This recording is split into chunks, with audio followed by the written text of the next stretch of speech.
Hello viewers, the following video is being re-uploaded for archival purposes after being incorrectly flagged off of the platform. Again, this video is only for archival and entertainment purposes. No adults, children, or animals were harmed in the making of the following video, nor during the process of archiving. Remember to like and share, and let's get into the video.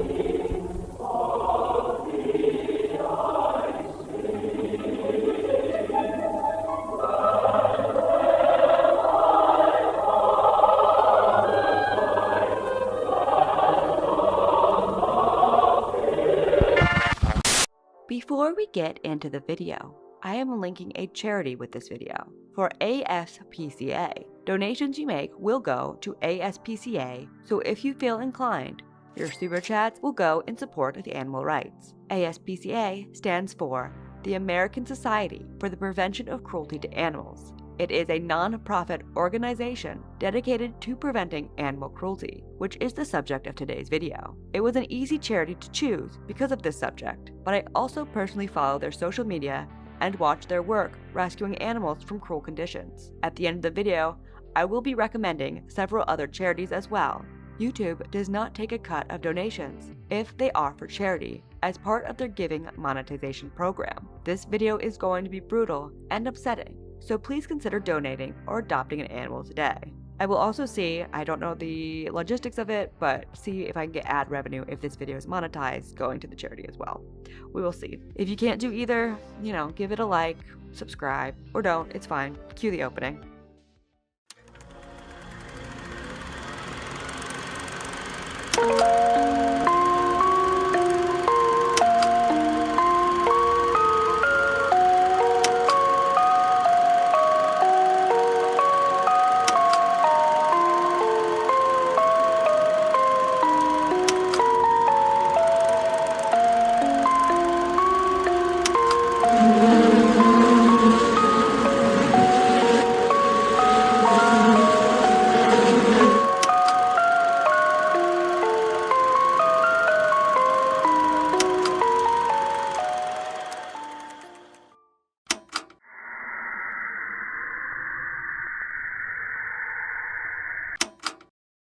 Chapter 1. Introduction to our subject. Legal name, Timothy George Amoroso. Tim is the subject of our video. He has spent decades online producing hardcore animal content that will get me demonetized, mentioning in the first 30 minutes, and has gone by many different names. Timwin, Dog Dude, Rainsters, Mate Pups, Mute Mutt, and Up for Anything 985. It doesn't matter what name Tim goes under. Each name is used for Tim to produce illegal animal videos online. Timwin is one of the most evil human beings I have found on my time on the internet. This man functions as a collection of the worst human desires mixed into one human body. He has been allowed to move as a free man, and I hope this video works as a way to show the public that this man should not, and that the justice system has failed. I want to remind you viewers that no human on the internet is a hero. If you come across any information that could lead to Tim Amoroso receiving justice for his actions, please contact authorities. As we go forward into this video, you will be disgusted and you will most likely want to enact justice. This is normal. What this man has done is so past irredeemable, it would be better if he was never born. But we are getting ahead of ourselves. Just remember, please use the proper channels. Bragging online about getting information is selfish and only is done to stroke your ego. If you care for animal rights, please seek to follow through with the proper authorities. So let's get into the video. Chapter 2. The Zoo Leaks.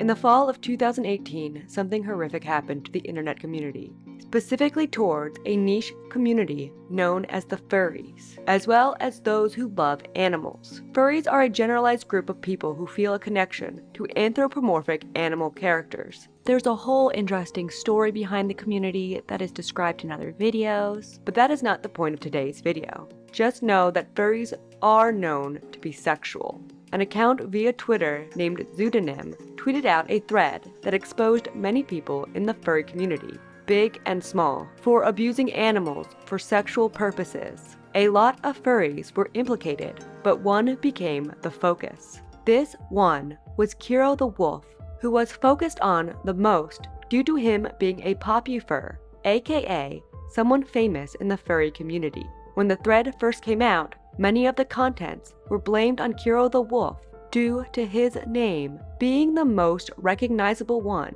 Unfortunately, this caused a lot of confusion because most of the worst content was not made by Kiro. Kiro did partake in animal sexual cruelty. We'll say allegedly, it was not proven in a court of law, but it's been pretty much proven. But he was a lower level member in the group who didn't partake in the most heinous actions. The ones that came to light from these leaks as committing the worst crimes were one Wolf, aka Ruben Marrero Pernas, and Snake Thing, aka Levi Dane Simmons. These leaks led to 3 people being arrested and many more people being investigated, but there was someone missing from the leaks who was involved. It is unknown why Akela and Pseudonym, the original leakers, did not include this individual in their leaks. Some speculate they wanted to protect this person, and some wonder if it's due to this person being already under federal investigation. I've also seen claims that the leakers wanted to focus on furries, and this person does not identify himself as one. But excluding this man from the leaks was a big mistake. Today I bring you a tale of a monster who lives amongst men. The contents of his messages and activity on the internet are horrific. This man has been terrorizing animals across the western part of the United States of America since at least 1992. His animal abuse, though according to him, started in the 70s. This is the tale of Tim Wynn, or legally known as Tim Amoroso, from Winlock, Washington. Chapter 3, a preface of how we will go over the information. This video is going to look into the monster that is Tim Wynn. It will go over his life from birth to present. I am writing this June 2024, according to him and his online postings. We will be going generally in timeline order, though some details will be held for when vigilantes for animal rights discovered the information. I want this information to be out there in the most impactful way possible. I want the public to know what this man has done. I don't know law. I am not a police officer or an agent of the law. I am someone who goes down internet rabbit holes and conveys the journey with my audience. I think this way of giving information will have the most impact on the audience, and I think what this man has done and continues to do has to be out there in the open. This is not a comfortable story. It is not a happy story. This is a real life horror story. I want to also note that I used the website Kiwi Farms heavily in my research. They collect information in a way that makes it easy to find the original source and archives. If that's a problem with you, click off. But you. Now let's get into the timeline. Here we go. Chapter 4, Timeline, Part 1, Childhood. Tim Amoroso was born May 6, 1961. According to multiple chats that were later leaked, Tim's mother drank while pregnant, which resulted in him being mentally stunted, which is evident in the way he writes. According to an interview Tim would do with researcher Hanny Mielewski in the 90s about zoophilia, he was raised by both parents. In this interview, Tim's identity was hidden by calling him Isaac, but from details in other of Tim's postings, he did under his real name. It is confirmed to be Tim in this interview. Here's Tim's early life according to Tim. Isaac reported that at the age of 7, an older boy forced him to give oral sex to a dog. That was his first sexual encounter with an animal. He did not like the experience. Isaac further related that, "My folks were not there for me. I had nowhere to turn. My father would degrade me and call me names in front of my peers." Isaac tried to commit suicide while in the Navy because I was alone and rejected by shipmates. He saw one psychotherapist who was a behaviorist. He wanted me to wear a rubber band and snap myself when I thought of sex with animals. In the year prior to the study, Isaac reported he was generally satisfied, pleased with his personal life. Before the age of puberty, Isaac was sexually molested by 2 men, family friends. They fondled his genitals, performed anal sex on him, and forced him to perform oral sex on them. He also had sexual contacts with his niece when he was 13 years old, and with his nephew when he was 14. Unfortunately, the questionnaire did not provide the niece and nephew's ages. Isaac began masturbating at age 12. His first sexual intercourse occurred when he was 16 with a friend. Since then, he had 8 different women sex partners, but in the year prior to the study, he did not have sex with any woman. His first homosexual sexual encounter was one of his abuse incidents. He was 7 years old and was forced to perform oral sex on an older boy who lived down the street. Since then, Isaac had 12 men sexual partners, including the 2 abusers, and in the year prior to the study he had sex with a man once. He rated himself as a 4 both homosexual and heterosexual, but more homosexual, on the Kinsey scale. At the time of the study, Isaac reported he masturbated about 10 times per week. According to other posts, Tim began his own sexual experimentations with dogs at the age of 10 years old with a male dog. Not much else is known about his childhood. It was obviously a disturbing one that would lead to dire consequences, and a troubled man that has no right to do what he does on this earth. Chapter 4.2 Early Internet. The early details of Tim's life are pretty scant until the internet became more accessible to all. Tim's earliest internet postings come from now defunct Google Groups. Basically, back in the day, Google Groups were a way to connect people into discussion groups for people sharing common interests. Tim would join degenerate, sex-based groups in the 90s. The first group he posted to was titled alt.evil, and he posted December 18, 1992. This post was entitled Very Evil. This was a fictional story Tim posted, though likely didn't write himself, in which 2 men named Ted and Dave gang rape a rabbit and torture it to death. The replies to this art piece was not welcoming. This did not stop Tim, however, who returned to post more fictional stories about animal rape across various Google groups. We know these are Tim's postings because they were posted under his real name, Tim G. Amoroso. The first known bestiality-related material that Tim wrote himself came January 8, 1993, and was titled Sheep. This work of fantasy was more tame than the acts Tim would later get into himself. It's odd to say, but if you know how sick one's desires can escalate over time, these stories, posted throughout 1993, were just the beginnings of Tim revealing his sexual desires. He was in his 20s at this point. He was dipping his toes in the water. Sheep was about a farm boy who has sex with his sheep. No sadism or torture is involved, so even though animal rape is involved, it is tame.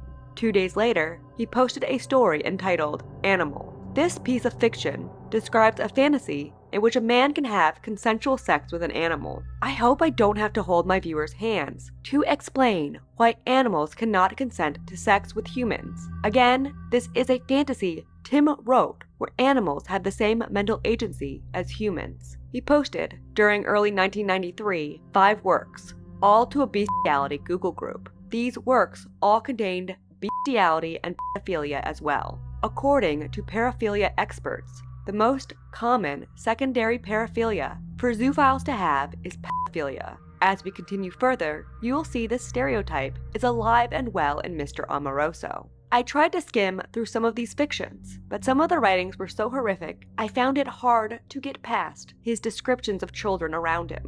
He also wrote many of these porns as fan fictions for fictional children stories, such as The Jungle Book, Goldilocks and the 3 Bears, and The Shaggy Dog. I am not completely sure if Tim wrote any of these works. As mentioned earlier, Tim has some mental handicaps, and his usual misspellings are not present in some of these works. In his DMs that we will talk about later on, he obviously cannot spell even the simplest of words. While these stories are not expertly written, they do not read like fetal alcohol syndrome. Small Dick Tim wrote them. Oh, Tim has a small penis. I want to note that now because he's very sensitive. While I try to maintain a level of professionalism while making these videos, I also think adding in some low blows to hurt a pedo zoophile's feelings is kind of fun. So, I will be making fun of how small his penis is throughout the video, just to twist the knife in some more.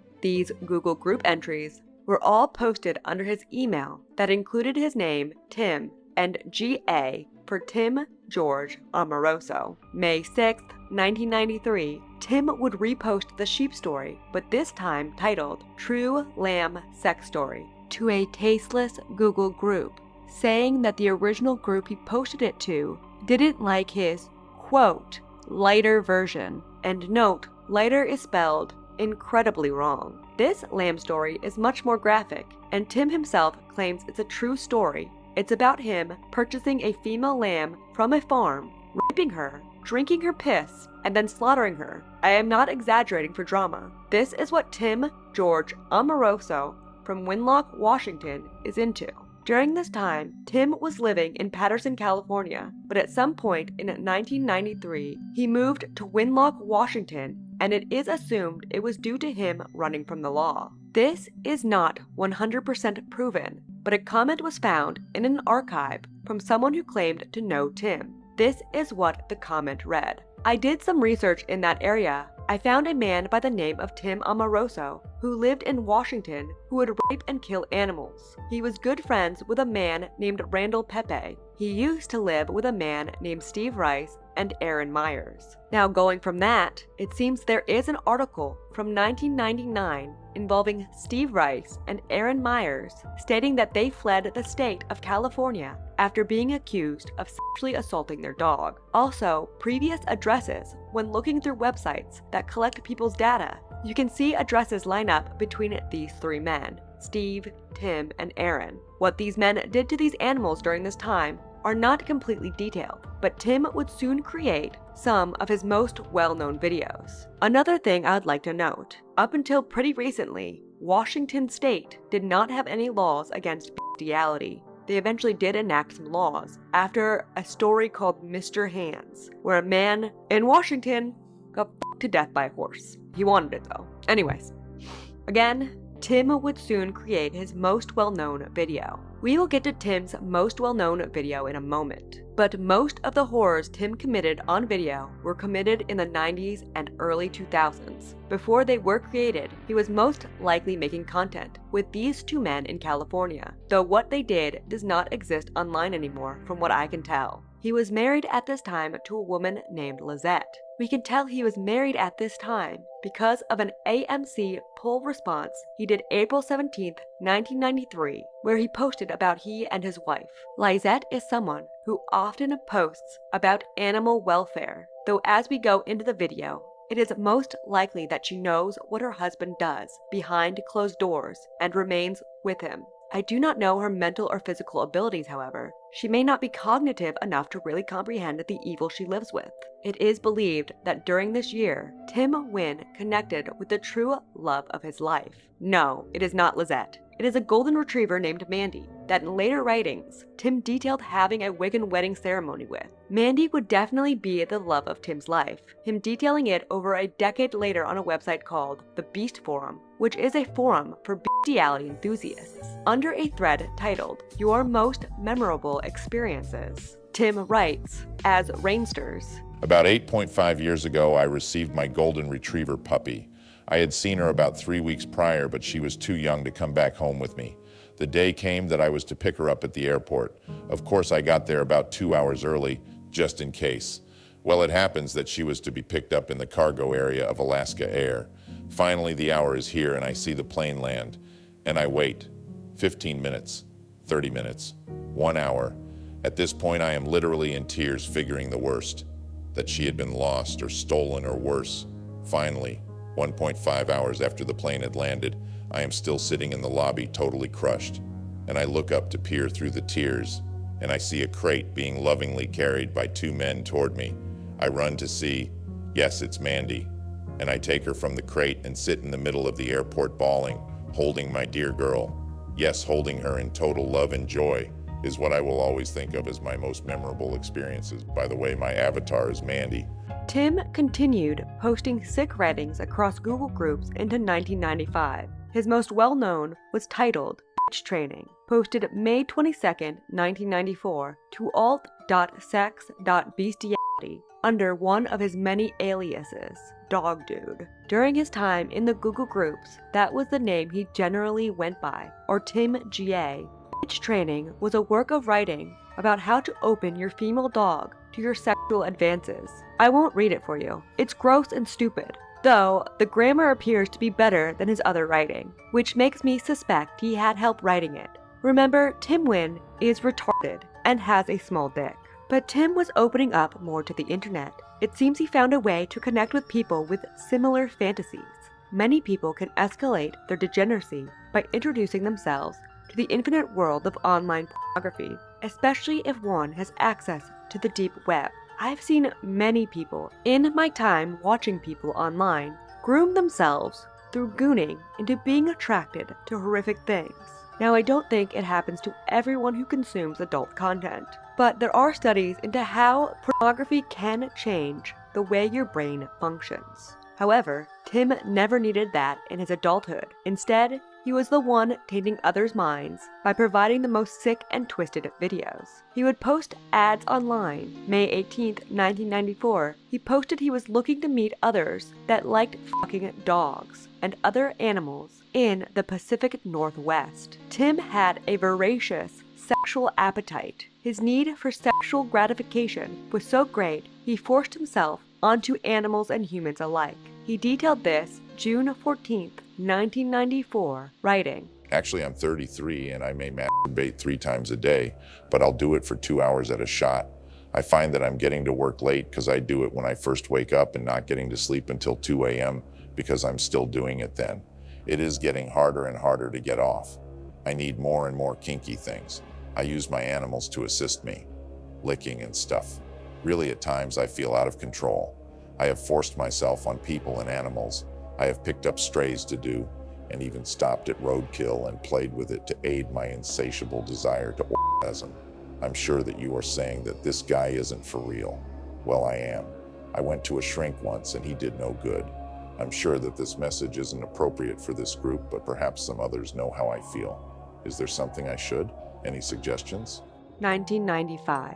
His strange sexual desires led him to be interviewed by Hanny Maletsky, which I mentioned earlier, in 1995 for her work titled Understanding Bestiality in Zoophilia. Hanny would enter the Google Bestiality group and interview the members, but one member in her study stood out.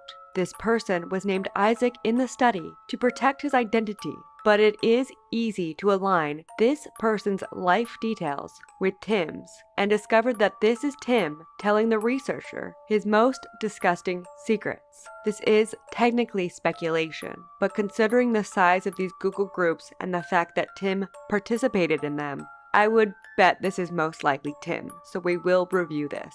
Hanny detailed in her piece that most of the zoophiles she interviewed weren't terrible, though I want to note Hanny is a defender of zoophilia, but that Isaac was particularly sick and needed help.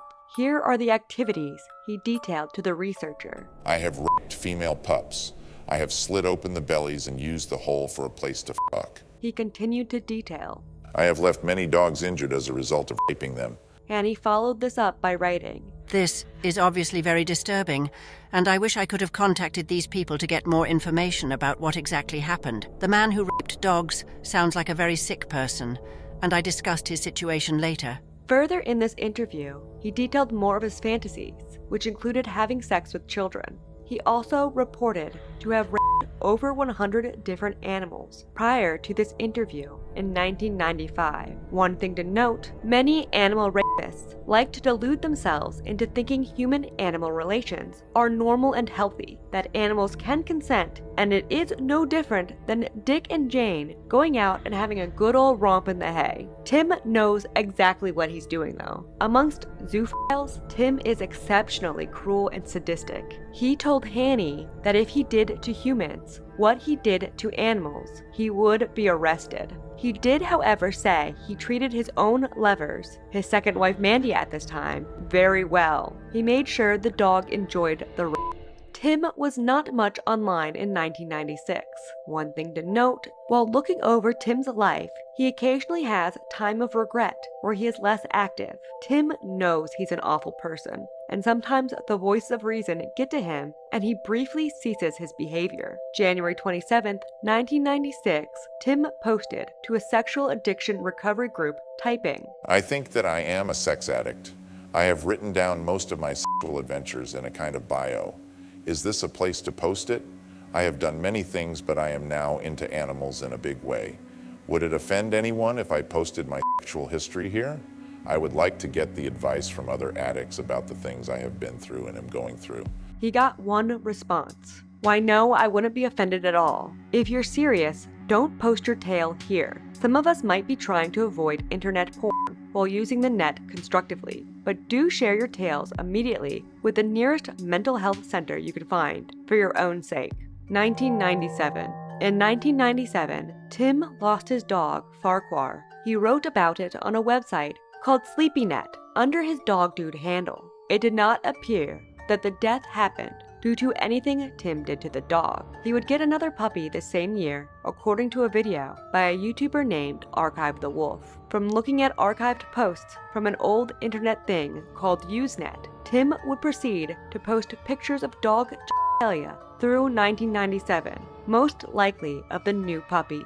1998. Famous videos. Tim would progress past just uploading puppy photos to uploading his own work to the net in 1998 for organizational purposes. I will detail Tim's most well-known videos in this part. They were all most likely filmed in the late 90s and early 2000s, all extremely horrific and graphic. I want to add here that because a lot of his worst content that would most likely land him in jail happened during this time, that Tim is most likely able to avoid jail now. Animal cruelty laws have short statute of limitations that definitely would not land an arrest for these over 20-year-old actions. It is thought by many zoo hunters on the website Kiwi Farms that Tim made 3 of his most well-known works during this year, 1998. These are Easy to Open, Gushy, and Hung Bitch. Oof. Hung Bitch will be legendary on the internet amongst zoophiles and gore enthusiasts alike. Hung Bitch, as mentioned before, is more gruesome than the name suggests. The description of the video on Kiwi Farms caused me to hyperventilate. It involves skinning a dog alive, raping it, and hanging it. Tim films the video while another man does the act. A wiki, called the Screamer Wiki, would describe each of these videos that were made during this time. All of these videos involve extreme animal rape, mutilation, and murder. And, in some cases, Tim would eat parts of his victims, though this was not in any of the videos we will talk about. Yeah, I just wanted to add that sometimes he ate the sexual organs of the animals he raped with his cum inside of them. The dogs in these homemade pornographies all met terrible fates that they did not deserve. I really cannot describe these videos online. I feel as if it would trigger some kind of indecency law with just the description. This isn't just me not wanting to get demonetized.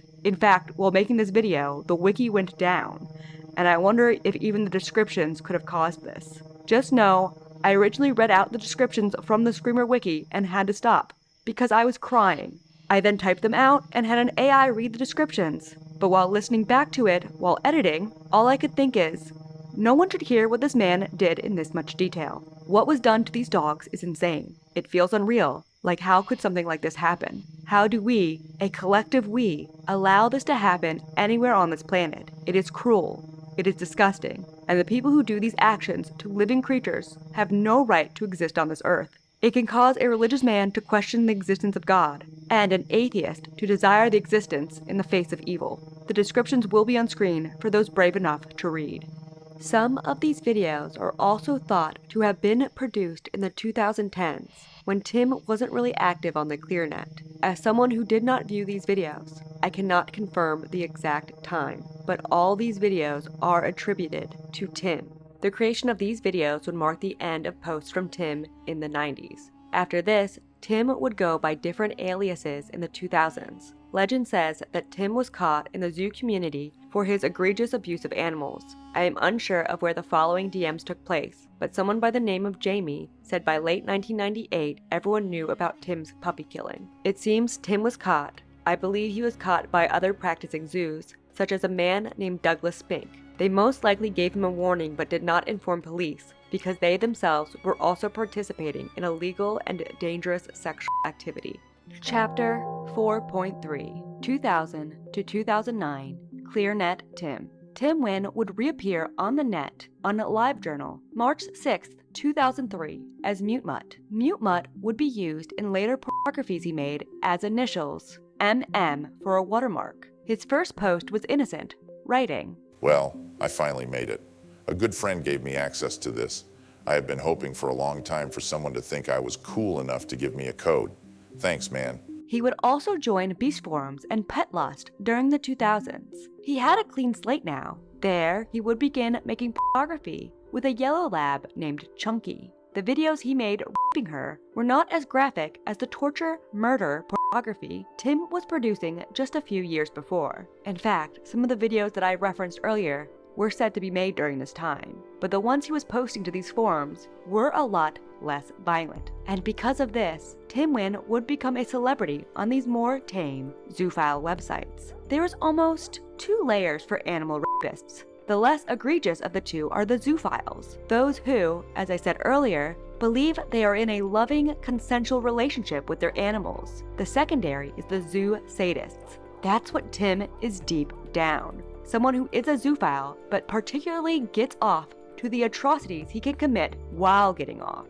These websites, Pet Lust and Beast Forums, prided themselves on being the former type. Tim had 3 dogs by 2004, Chunky, who he refers to as a porn star, Ira, and Mooey. He raped all 3 of them for content for the zoophile forums. Video titles include Chunky Not Creamy, Screw the Pooch, and Man in Female Dog. Tim would mask his face in these videos to hide his identity. A Kiwi farmer, Asdadu, would describe one of Tim Wynn's videos titled Happy Dog, writing, It seems likely this was Tim's own little bestiality studio in the 2000s. The video has no sound like other Tim videos. It features a chubby, small-dicked, middle-aged man, Tim, raping several dogs. Number 1, golden dog lying on her back, legs up. Tim is trying to penetrate her. Eventually, cameraman films from behind, and we get a shot of his ass while he's f***ing the dog. Number 2. Now the position is reversed. The female dog is on top. He grabs her tail and starts humping slowly. Number 3.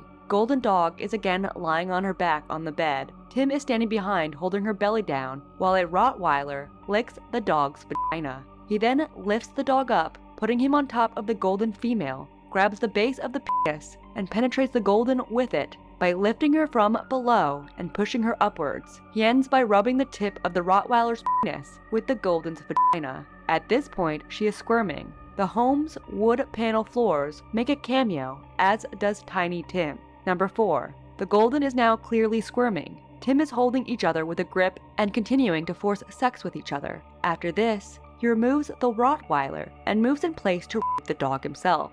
Another video he made that Asdadu summarized was titled Onyx. During this time, he had the MMP watermark on his videos for Mute Mutt Productions. Other videos include Tippy, Platinum, Gold Muff, Small Furry Animal, and Ox Lika. Not every video featured Tim, however. Some would include other zoophiles. But just know every video featured sexual abuse of animals. Some of these videos would feature voice clips of Tim. This would be clipped later by people hunting for those who abuse animals. This is the voice of a monster. Okay, you're kind of blocking the light a little bit. There we go. Go ahead and get him all the way on sheets when he gets hard. Wow. Go ahead and, pull his sheets back and get him all the way out there. Because he really gets out there. He gets big. You give Rigel a run for his money. He would also post ads to these forums, telling the readers his location, Winlock, Washington, and invited other zoophiles to make content with him. In fact, Tim would post to the forums, asking to shoot animal rape pornography for other zoo enthusiasts. I live in the upper left coast of the USA. I make all respects good videos. I would love to entertain the idea of shooting private and/or video to be released with others in my area. I have some postings up now that show my quality of footage. I can do any format and also can mask out faces or other identifiable marks throughout the footage. PM me or pop me off an email. This would later down the line lead to vigilantes doxing the majority of the men who had identifiable features in the videos. Based. Tim's father would die the January of 2005. A decade prior, Tim revealed to his father that he had been molested for years. He posted about this, disappointed, hoping it would maybe resolve feelings in him. This post is from 1995. Today I told my father that I had been molested for years by a neighborhood boy. It was not easy for me and took 20+ years to tell him. The sad thing is that I don't feel better. I feel worse now. I feel like I put the burden on him. Is this normal? I feel like I should not have told him. What do you all think? Thanks. I feel sad. Tim fell back into his regretful ways after this. Tim switches between truly enjoying what he does to animals and feeling deep regret. Often the regret is either fake to escape the consequences of his actions, or it is Tim realizing he is a monster while drinking too much. He posted this on April 7th of 2005. It is so true that you cannot escape your past. It's a huge circle and always comes back around to slap you in the face. Over and over I get slapped, but really I doubt that I will stop trying. It's just in my nature to wish to be accepted. I probably will go to my grave wishing I could change my past, undo the pain that I have inflicted, but I can't. I try to move on, but the circle just continues to present itself. There is a way to escape it, but some say only cowards and fools do such. Am I? But Tim wasn't that remorseful, because just 3 days later, he posted to LiveJournal about eyeing sexy dogs at a dog show. In 2006, one of Tim's friends died. In April of the following year, April 27, 2007, he would post about it to the Beast forums. This video is different than my normal man/female dog videos I have posted here. This video is of a man, you have seen his penis and body, that passed away last year from a diabetic problem. Paul knew he was in ill health for years, and he had asked me many times upon his death that I release the video of him unedited with his voice and face. I gave this many months of thought and time. I have chosen to honor his request in this manner. I have selected some good stuff out of his videos and put together a slideshow in this video clip. Please feel free and pass the video around. That is what he wanted. Please don't alter this, for this is his and my last video. This friend passing away really left a mark on him, even a year later. August 29th, 2007, Tim posted to his LiveJournal. I see it's been over 2 years since I posted here. Not really sure where to start. I guess with today. I decided to build an actual kennel on my property. Going to contact some contractors to see what the costs are for the slab and footings. Mandy, well, she is still alive, but is very old and tired. Man, it is so hard to see. As most everyone knows, about a year ago, I lost a good friend. I still think of him a great deal. I wish I could have seen the future. My work is going well. I will think of more things and more in-depth things to speak on soon. The man in the video would be doxxed after Tim uncensored him. Tim's most important wife, Mandy the dog, passes soon after this as well. In the September of 2007, Tim's friend found a lump on Mandy's head, and then in October, Mandy was put to sleep. Tim wrote to his LiveJournal upon her passing. Passage of Mandy. At about 1600 today, Mandy was put to sleep. Mandy was with myself and my wife at the point of her transit. I was on the floor in the vet's office with my head next to hers and body next to hers as I felt her pass. Mandy had a very fast-growing tumor, and in the past 4 days, things had gone south very fast. Mandy is survived by Bubba, Lodi, Sammy, Ryan, and Colin. Mandy was 11 years, 5 months old, May 23, 1996 to October 17, 2007. Today tops the list of bad days of the passing of my mother, Goober and Paul. I find it very cruel joke that whatever decided dogs are so short-lived. Tim would say that he told Mandy not to wait for him at the Rainbow Bridge. For you non-animal owners, people often say when a pet dies, they descend over the Rainbow Bridge to pet heaven, where you get to see them. I am sure people say this about humans as well, but the Rainbow Bridge is something I specifically hear about when a pet passes. Years later, Tim would write this about Mandy's passing. I think there is a place, Rainbow Bridge, that they wait for you all happy and healthy. They go with you to your heaven when you cross. I'm a bad person, I know it. I ask my beloved not to wait. My greatest fear is that she is. 2009 Gets Caught by Doug. Tim would continue making content on the Beast forums and Pet Lust, but in the background, he was also making more horrific content for the deep web. According to Archive the Wolf, zoophiles who were opposed to more sadistic animal rape were able to link the Rainsters' videos to the torturous pornography found on the deep web. While maintaining this normal zoo and minor celebrity persona, Tim continued to torture puppies and other animals and film himself doing it. The same video sharing advancements that turned him into a celebrity on ClearNet zoophilia sites also let his torture films be shared by himself and others.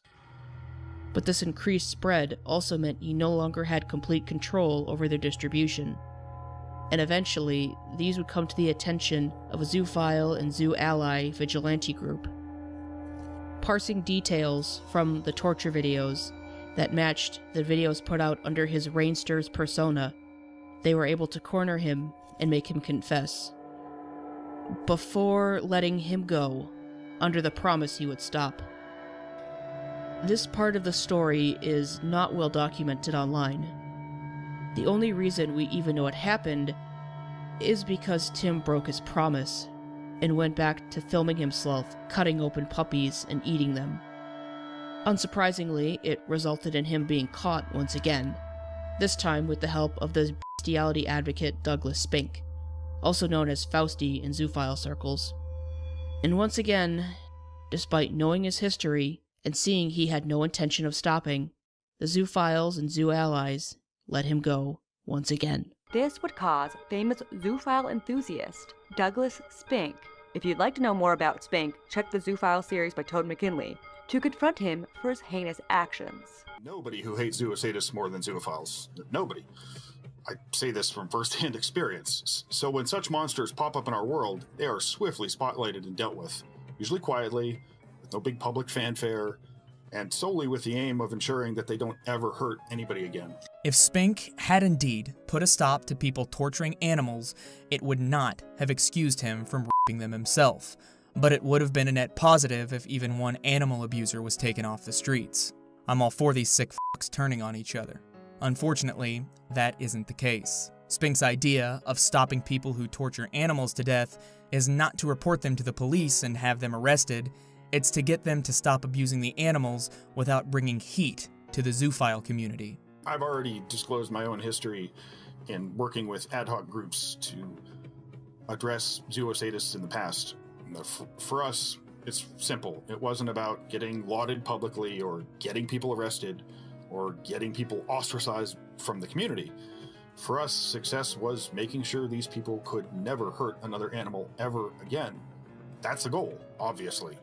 Now, short of that goal, we would deem our efforts to be a failure. That's pretty simple, isn't it? He repeatedly claims that his crusade is above the law, and is in fact more effective, because whatever vague methods he uses actually makes animal torturers stop what they're doing. Specifically, he gloats about his success in taking down 2 zoosadists in the past, one Randy Pepe and Rainsters, the latter of which was widely known in the early zoophile community for producing, quote, normal bestiality, as in just rape. This was apparently the second time Tim had been confronted and warned to stop his torture of animals. It is alleged, and might even be, that both times it was Douglas Spink who confronted him to give him a final warning. Now, why did a group of people who claim to love animals in a more complex and special way than normal people not report Tim Wynn to the authorities for his crimes? Well, they want to protect their own animal rape. Doug would act as if he was a true animal lover, that his sex with animals was consensual and loving, but he would always make sure to protect his own ability to get off rather than that of animal well-being. Tim would disappear from the ClearNet as a zoophile at this point. No Google group postings about jerking off with fur, and no videos to the Beast forums with his dog Chunky. 2009 to 2014 disappears from ClearNet as a zoophile. Between 2009 and 2014, Tim's ClearNet activity was scant. However, according to the Screamer Wiki, he possibly produced 2 of his videos during this time. But from other Kiwi Farms posts, it does seem more likely that the majority of this content was made between the 90s and the early 2000s. We will go over the few postings I could find of his during this time period. Also, because of his emergence later in the timeline, we can find private activity he did during this time period. For example, he created an account on some website called imgsrc.ru that a Kiwi farmer says is notorious for CP. That's child porn. The folder, which is locked from viewing, that Tim uploaded to this account was titled Child Bath. So it is likely Tim was using certain websites to share and spread child porn during this time, allegedly for legal reasons. He also posted to websites in 2012 called Dreaming Demon under his Rainsters account. One would think he would be careful, but Tim has been murdering and raping animals since his childhood and has remained free. He doesn't need to be careful. The laws don't help animals. Dreaming Demon is a site that is concerned with grotesque news stories. On July 24th, 2012, he joined and posted about a bestiality brothel in Ottawa. Even when he is supposed to be remorseful for his animal rape, he doesn't stop. During this year, he also began posting to Reddit as Winlock Tim. He posted mostly to the Ask Reddit throughout the December of 2012, which revealed more information about himself. It revealed his distaste for human women and his obsession with masturbation. But even more disturbing, December 24th, 2012, Tim posted to the Ask subreddit. The archive link to the post is not working, but I believe the original post was asking Redditors the hardest things they've had to do in their life, and Tim responded, Put down the love of my life and telling her not to wait for me at the Rainbow Bridge. I mentioned this before, but while researching, this statement really sticks with me. Tim knows he won't have the good ending. Tim knows what he is doing is wrong and continues to do it. There are a few points where Tim will seek rehabilitation from his addiction, but it never lasts even a year. Tim would reappear on Bestiality Internet briefly as well in 2012 to remember his friend Wolf dying in a car accident.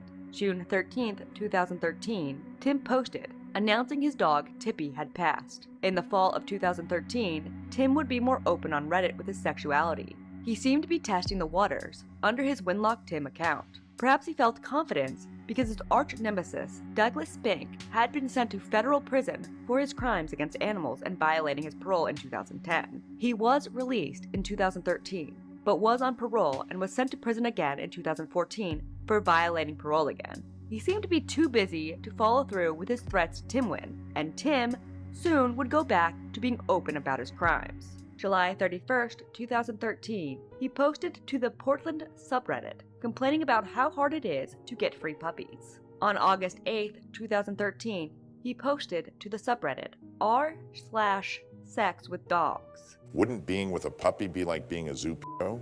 August 27th of the same year, he posted this to r/dirty pen pals. I'd like to chat with those that like to /fantasize about topping young animals. Nothing is too gross or brutal. Lambs, puppies, kid goats, small and impossibly tight. No human stuff, please. September 15th, 2013, Tim responded to a Reddit thread titled, Explain it to me like I'm 5. Files of Reddit. What types of things do you usually keep in your vans? Tim responded as Winlock Tim. Dog bones and Astroglide. October 26th, 2013, Tim responded to another Ask Reddit thread. I am sexually attracted to puppy bellies. I love how they look, taste, and feel. Chapter 5, 2014 to 2018. Tim joins the Zoo Sadists. Tim was posting quite a bit on Reddit early on in the year, but in February 2014, Tim joined a website called E621. According to Wikifur, E621 is basically a website where you can tag images.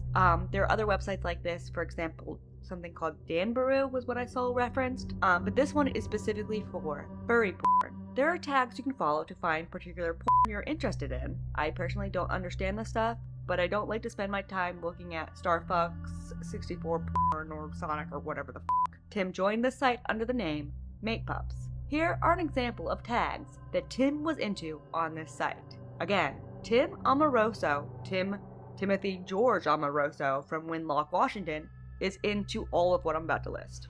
Amputation, amputee, anthro, blood, bodily fluids, cave, death, decapitation, disability, disembowelment, erection, female, genitals, gore, focus, group, hardbore, male, necrophilia, penis, severed head, gore, amputee, anal piercing, blood from pussy, blood in pussy, blood on body, blood on face, dismemberment, eaten raw, exposed breast tissue, oh my god, that's fucking, exposed breast tissue, exposed muscle, genital mutilation, genital piercing, genital torture, genitals, gore focus, grotesque death, anthro, anus, child, cub, female, blue eyes, no one, not so bad, bodily fluids, canine genitalia, canine penis, claws, crib, crying, erect nipples, female feral, flat-chested, child again, clothing, clothed, female, yeah, okay, volley, oh, wow, oh, I'm getting loud, sorry, wait, yeah, this is so bad.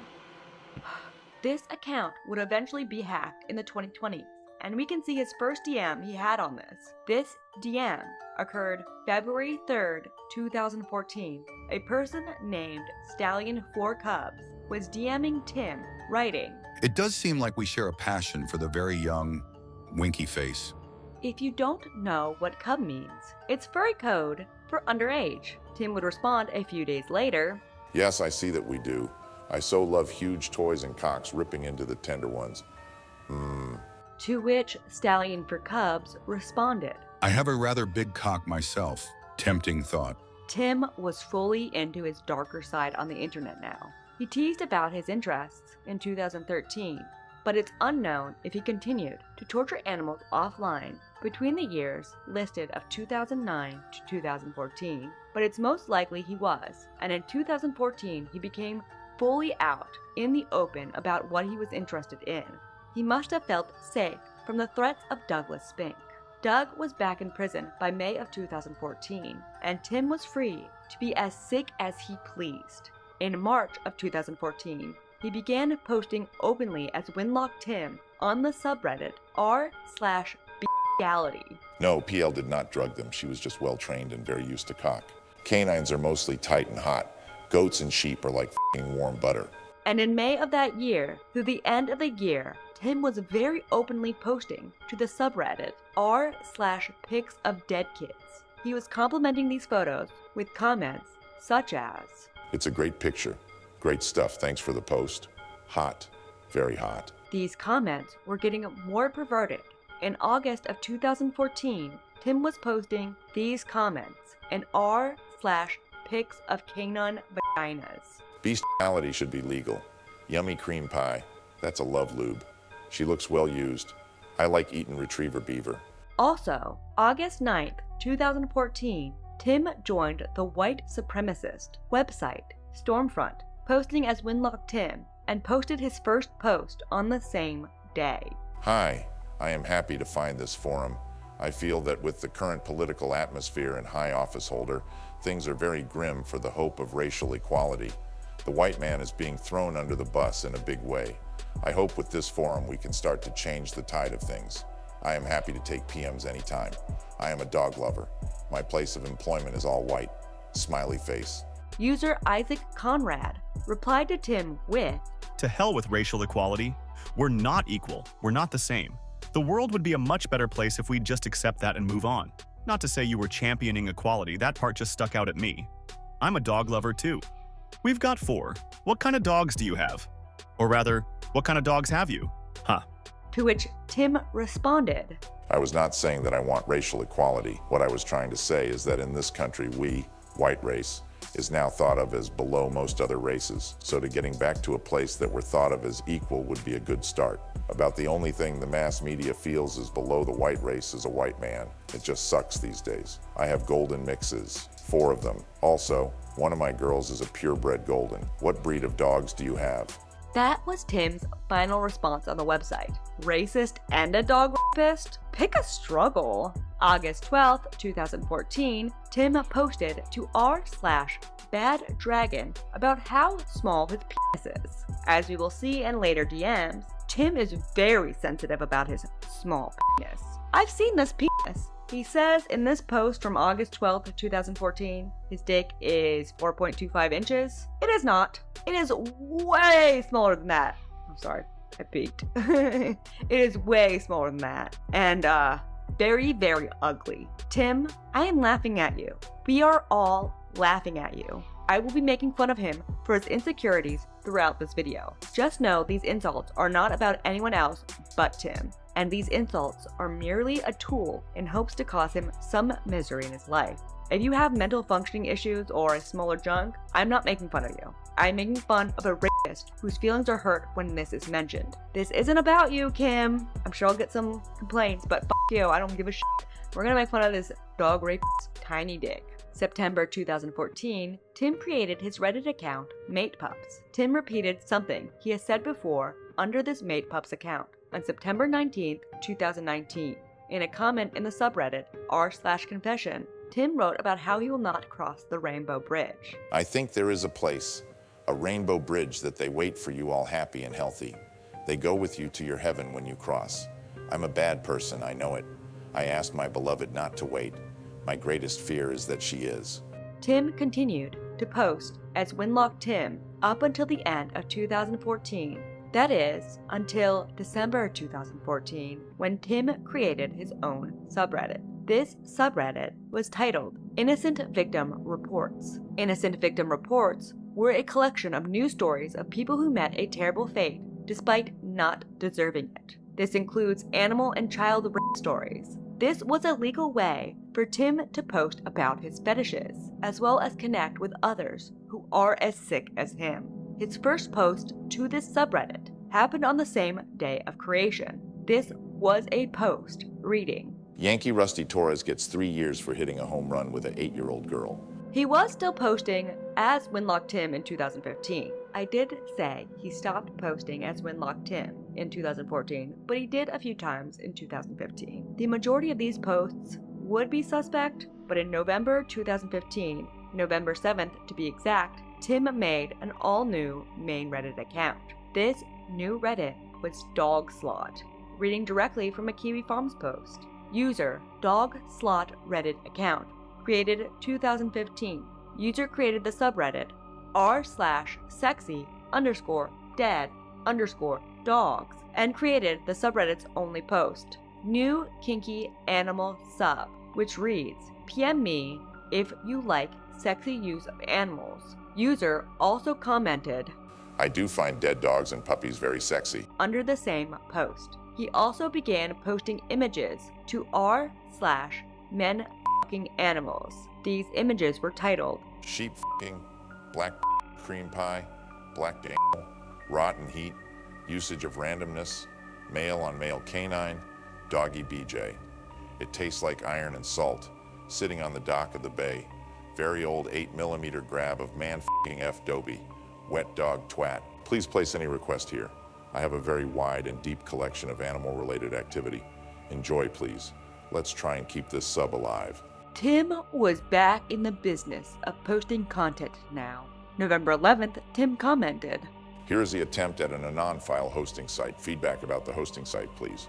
Throughout November, Tim posted shots from his works, hinting to users of the subreddits Men F***ing Animals, Necrobestialcest, and Bestiality that he had videos to come. By the end of November, he upgraded from posting images to posting animated GIFs of the animal rape pornography he had on file. A lot of this content was work he started himself, his obese body and tiny penis seen on screen, raping various dogs. December 22nd, 2015, Tim made a new subreddit titled sexy_dead_dogs. I mentioned this. This was what his first post to that subreddit read. New kinky animal sub. PM me if you like sexy use of animals. I do find dead dogs and puppies very sexy. This sub must have a verified email attached to your nick. Chapter 6, 2016, DMs. Someone new came into Tim's world in 2016. Tim would become connected to more zoophiles in this year and produce a piece of content that eventually led to many zoophiles being caught. But we aren't quite there in the timeline quite yet. January 1st, 2016, a YouTuber known at the time as Kira the Wolf, would join Reddit under the account The Dog Man 2. It has been discussed in many videos, proving that this account belonged to Kiro. Kiro was very important in this stuff because he was the most famous person involved. Joshua, aka Kira the Wolf, would on this day message Tim Wynn, who was the moderator for the now banned Hard Bestiality subreddit called r/Animal Nightmare. Josh requested access to this subreddit. To get access, Josh revealed to Tim that he had plenty of his own hard zoophile rape content. He said that he had 5 gigabytes of torture animal rape from the dark website Animals Nightmare. This caused him to allow Kiro into the closed subreddit. I'm going to read directly from a Kiwi Farms user who posted about these DMs between Kiro and Tim. The following DMs are presented in chronological order from the oldest to newest. DMs written by Joshua R. Green. Timothy and Joshua first met when Joshua messaged the mods of r/Animal Nightmares, a banned subreddit created by Timothy dedicated to sharing hard bestiality pics and videos. To prove his zoo sadist credentials, Joshua reveals that he used to be a member of the now defunct dark net site Animals Nightmare, and tells Timothy that he has plenty of saved content from said site. How much content had Joshua downloaded from Animals Nightmare, you might ask? 5 gigabytes. Timothy was impressed by this to such a degree that he approved Joshua as a submitter to r/Animal Nightmare. Joshua revealed to Timothy that he particularly enjoys the, quote, the forced ones, as long as they're not killed in the act or seriously hurt, unquote, and that he, quote, loves the necrozoo ones, unquote. I'm not sure where Timothy is referring to when he talks in this message about posting things, probably r/Animal Nightmare. What's notable here is Tim's effusive praise directed towards the content that Joshua produced and shared with him, presumably also on r/Animal Nightmare. Joshua goes into detail as to how he defiles the dead animals he finds on the side of the road. Timothy gives us a partial list of the various animals he's raped/tortured/murdered/defiled. For the first time, Timothy reveals that he's f***ed cats. Sorry, I love cats. F*** you, Tim. Ugh. Timothy also takes credit for ETO, Biggie, etc. Interestingly, in the Telegram leaks, Timothy was very coy about his involvement in producing these videos, and avoided taking credit. Stay tuned for a future post about this. Joshua opens up even further to Tim, revealing they have far more in common than you might think. Joshua fantasizes about having, quote, normal sex, unquote, with a wolf before cutting its head off and sticking his dick down its throat hole. Joshua even has an eerily similar interest in cutting open animals' bellies and f***ing the hole. According to Timothy, if two people have the same sadistic fetish, then it's, quote, not messed up at all, unquote.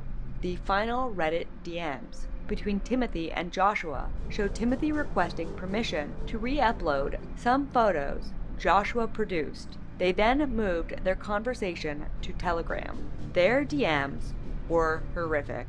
Interesting reply to my necro post. I'm not into breaking bones, but one thing that I like to do is if their intestines are exposed, I like to cut it open and then f*** their large intestine semi:*D. It's also fun to do that with their throats as well, :D. What dead animals have you done? I can't agree more with you in fucking the lower abdomen cavity. It is just what I was implying when I mentioned SPH. Truly, you are for real. I have been with many dead canines, young and old. Young is best. Been with dead mice, rats, dogs, cats, deers, goats, sheep. I am sure I am missing a few, but you get the picture. I do kill critters for my necro needs. I couldn't bring myself to kill another creature. If they died from a car or natural causes, they don't really need their body anymore, so I don't mind using it winky face. But I am kind of jelly that you've been with so many. Happen to have any more sexy pictures of your encounters? I suspect you have seen my work, ETO, Biggie, etc. I don't think I have. I've seen the deer one you posted and the dead dog, but that's about it. By January 10th of that year, Tim began to post old videos from Pet Lost to the various animal-themed subreddits. January 23rd, Tim responded to several comments with the same text. This sub is about folks that do extreme sex acts to animals. This can include S&M, rape, torture, snuff, and necro. Do you still wish in? He was completely back in the business of torture zoophilia. February 20th, 2016, Tim posted to various subreddits implying his dog at the time, Colin, had passed. April 30th, 2016, or around, Tim joined the furry website Fur Affinity under the username MatePups. He also joined Ink Bunny as the same username, most likely around this time, but eventually changed his username to Fox Kitter. Before his account was deleted, all his favorites on Ink Bunny were of artwork of children, human and anthropomorphic furry children. Through these various accounts, Tim would gain access to new zoophiles and would eventually be invited to several furry groups by a man who went by the name Snake Thing. Chapter 6.2 Snake Thing and Tim Meet Up. In 2016, Tim would make connections to be invited to several Telegram groups by Snake Thing, also known as Levi Dane Simmons. Telegram is a more secure messaging application that enables people to share more not safe for work content that cannot be traced back to the user. According to Archive the Wolf, it turned out Snake Thing and Tim only lived 5 hours apart, and the two would begin to plan in these DMs something horrible. Before the event, in 2016, Snake Thing and Tim planned to meet up in Coos Bay, Oregon, at a motel. They got their hands on a Craigslist puppy. I believe it was a female pit bull. They took the dog to the motel and proceeded to violently rape her. First, Snake Thing would rape her for a while Tim filmed. Then Tim would finish the rape in the bathroom alone, embarrassed by his very, very itty-bitty, tiny little baby dick.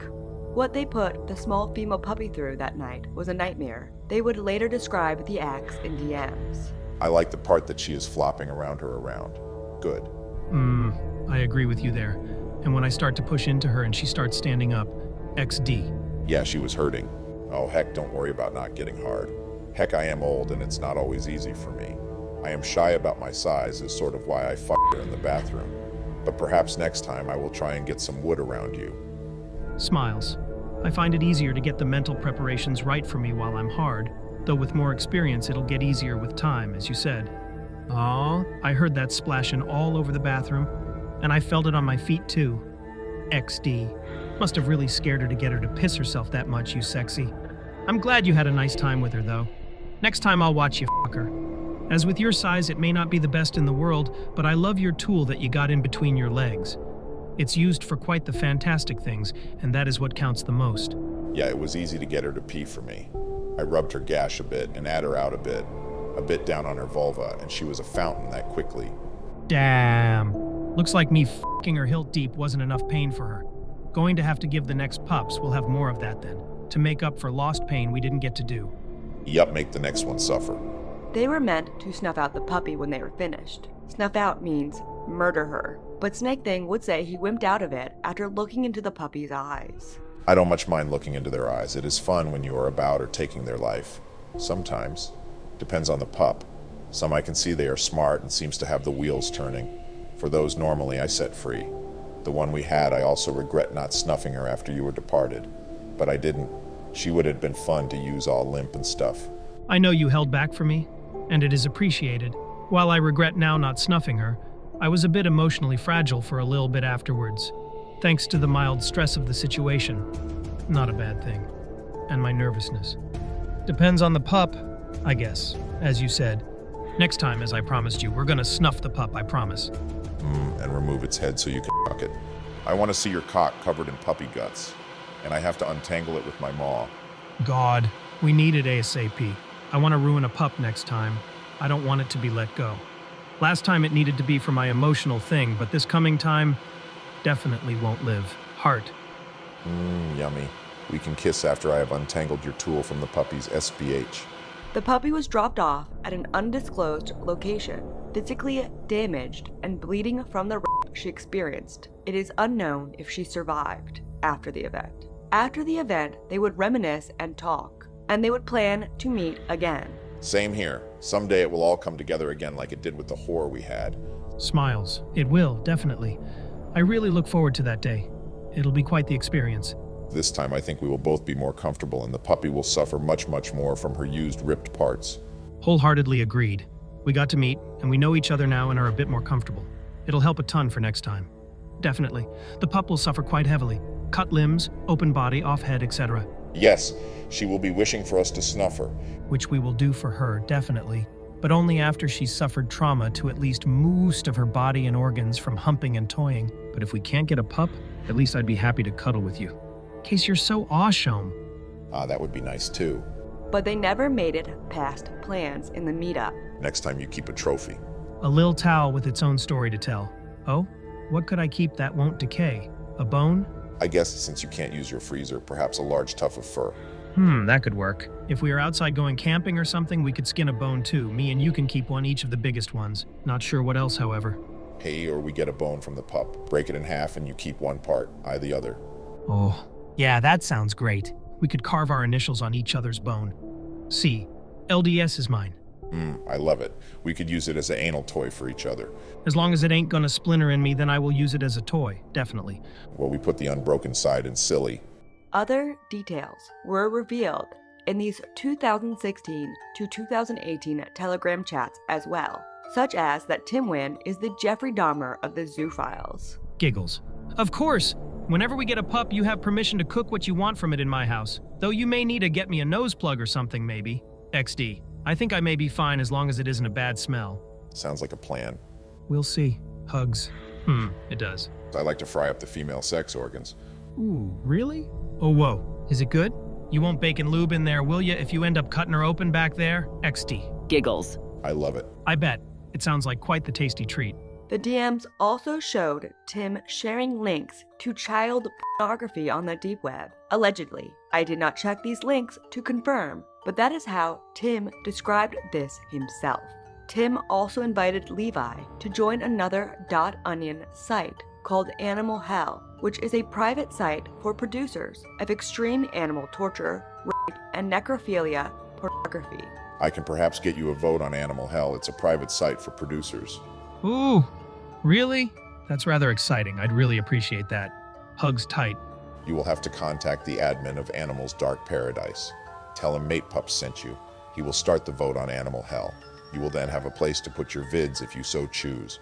Where do I contact him at? And all right, is the place semi-active there or just the occasional post and or discussion? And thank you.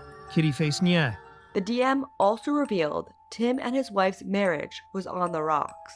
How have you been? Hanging in there. Aw, things been getting you down? Nope, not much. Wife issues, but that is nothing abnormal. Aw, my condolences, hun. I hope things get better for you. Hugs tight. Wishing one and shitting the other. See what one you get. I don't quite understand what you mean. Oh, whoa. It's an old person saying, not a chance things will change. Ah, I wish I could help. Cry face. Thanks. A few of these DMs also showed Tim expressing regret for his actions, usually fueled by alcohol. But these guy-hurting animals just hear them scream as BS. What sense is that? Jerks. Makes me think they have never really loved a dog. I have. I miss Colin, and it's been a year, but it sucks. A person's interest is a person's interest. I may like the yelping and whining as well, but not pure torture. There has to be some humping or something in that regard for me. As I've said as well, fantasy is a lot more tantalizing than reality is. They may talk big game, but we aren't 100% sure they'd do it besides Moose. He'd do it. Yep, I know. Holds on to. I wish you still had him. You would have loved him. He was so into humans. Smart as hell. I wish you could have met him. I wish I could have met him too, hun. He sounds like an amazing dog and an amazing friend. I only had his ass when he was a puppy. He was not a f***ing toy. I miss him. Sorry, too much vodka. You know, it's actually kind of interesting. The more time passes by and the more I paw to the stuff I made and to my thoughts, well, it was gradually building up over the years, but now that I've experienced it, I'm starting to become even more numb to it. I don't feel as guilty as I used to. Feels refreshing, actually. Weirdly pleasurable in the thought, too. The thought that I don't feel guilty about it anymore, that is. Yeah, the guilt quickly fades away, I have found with puppies. I don't find it that fast with adult dogs. I'm just sort of weird that way. Rubs your ears a bit, and I guess it can sort of correlate with mine and yours death-fearing a bit. Adult dogs kind of know they are alive, and they've had a whole life ahead of them, per se. Pups are pups. They haven't experienced much life, so it comes to reason that it's easier for you because they barely have a life to snuff out in the first place, besides what beats in their chest. Plus the innocence thing too, which is great. That is how I look at it with pups, for sure. Adult dogs perhaps have known love and have trusted humans. Then to betray them in such a way is sort of repulsive to me. Don't get me wrong, I have and prob will do it again. But thinking about it too much can lead to a guilt trip big time for myself. There's something weird, though, that happened around the time of the violent rape in the fall of 2016. Tim created a new Reddit account called Up for Anything 985 and posted to an addiction subreddit on September 20th, 2016. I am a sex addict, and I have acted out in very bad ways. I am in a sex addict group and have some 3 weeks of sobriety. I am having problems about sharing my thoughts and my past with the fellowship. I feel that I will be rejected when they find out what I am. I don't deal well with rejection, and most likely will run if I sense it. I can't go back to the way I have been my entire life. I have hurt so many animals from acting out that there is no way the members or God will accept me. I will end up as always, alone, sitting in a corner being ignored. It hurts too much. I will just end it if that comes to pass. This is my last chance to fit in. Someone commented, "Hi, I'm a sex addict as well. You have the same fears that many of us had. My experience has in the meetings is that the members are very supportive and understanding. That said, I believe that certain details should be only shared with a sponsor. When I attend a meeting, I don't go into detail with the group because it may trigger someone else. Do you have a sponsor?" To which Tim Wynn responded, Yes, I do. He seems to not wanting to help me dig into my junk. I'm not sure I chose the correct one. But Tim would still be posting about dog rape in these Telegram groups, while acting like he wants to get help for his addiction. 2017 came, and Tim Wynn never got help for his sex addiction. He was still in these Telegram groups, lusting after animals. He was also on E621 in January, looking for an artist with, quote, 0 limits, unquote. By the end of January, Tim was fully back in, sharing his own work in the Zoo Sadist Telegram groups. February 20th, 2017, Tim almost quit making content though. It wasn't his conscience telling him that raping animals to death and murdering rabbits to use as cock sleeves is gross and weird. No, it was because he was made fun of for having a small penis. A man in poor English made fun of Tim's penis in some of the videos he posted. Tim took to DMs to cry about it to Snake Thing. Faker and the man of easy to open have a cock too small, so probably use dildo. Because with a cock so tiny can't do nothing. Perhaps set him right. Told you I was small. Man, he's a dick. He actually already asked me about you, but I didn't want to give confirmation to him because I wasn't sure if you wanted that. No, you're not. Oh, whoa. I've been trying to be nice, but he is insulting me. I'd honestly just block him, TBH. He's an okay guy, but he really can be a butthead at times. I'm honestly a bit mad at him for insulting you. That's BS. So is that what folks think and say about me? Damn, that sucks. I should just go. He was ready to quit. Perhaps I need to just take a step back. This stuff isn't for me anymore. Ah, what stuff? Puppy stuff or talking to people kind of stuff? Apologies, I get confused a bit easily. Just trying to make sure I don't misinterpret your message. Talking with people. He is blocked. I know what you mean. It can be exhausting. It's nice to talk to friends you've known for a while, but new people can get really iffy. And all right, hugs. Had he just chilled the f*** out, I would have given him something, but no. He had to call me small. That hurts. I just know people are saying that about me. Exactly. He really should have chilled / needs to chill. And yeah, that was totally shitty of him. F***ing BS that he'd say that. And I don't think that, as I said. Can't say for others though, but I don't think they think you're small. You're just nice. Lots of people laugh at me. It sucks. He even stewed over this the next day. Hope you slept well, hun. Is that person talking shit about me? I asked Golden to kick him, but he didn't. So I left the Beast group. It shows me what people think of me. I haven't noticed him say anything about you in the other regular Beast group, I think. And squeezes. I will finish encoding your vids. After that, not sure. It was disturbing to be called fake in the PS comment. I would have thought others would have called him out on it, but nothing. It's prob time. I just do my own thing. I have to think on that. All right, hun. Well, I know. I would have honestly been hurt if someone said that to me, too. Being called a fake isn't necessarily the worst thing, though, as I'm sure many people claim ownership of other people's stuff all the time in an attempt to trick trades and all of that. The PS comment, though, is f***ing BS. I'm still pissed at him. What do you mean by your own thing, if I may inquire? And all right. Leave this way of communication, Telegram, for starters. I have yet to make up my mind. He was very sensitive after this. Well, if you want my personal suggestion, I'd be happy to give it. Up to you, of course. I know, hugs tight. Sure, advice is good. Since I am dumb and have a tiny cock, Hey, don't do that, hun. You're not dumb at all. And you most definitely don't have a tiny dick. My personal recommendation would be to do what Pero/Richard did. And just nuke your account here and create a new one. Don't join any groups you don't need to outside of the ones that I made. And keep in contact with the few people you want to. A fresh start, per se. not a bad idea. I will think on it. I hope you're having a good day, hun. Yep, even for a needle dick. April 20th, 2017, Tim made new content for the group titled Beastie Beast Beasts. He would tell Snake Thing about it days earlier, saying it involved, quote, lamb pussy, unquote. He also said he was going to sacrifice this lamb. Tim would tell the eager chat of what was to come. I like this. Isn't this also a sacrificial thing as well? That'd make good sense given the situation. She is the one closest. Yes, Earth Day. How much did she cost? Not too bad, actually. Gaia will love it. She will. No different to hiring a prostitute. But it'd be a prostitute that is actually worth the money. Exactly. Damn, that's gonna be a good time. Any bondage at all around be hot. Trade it in for a puppy to snuff. Sorry to be a party pooper, I just desperately want a new easy to open. Gushy, Lumper, or Lakers David. That guy was a god. Easy to open is still my fave. Well, I'm sure after all the milder fun it might happen. You're not sure anything will ever top that in my book.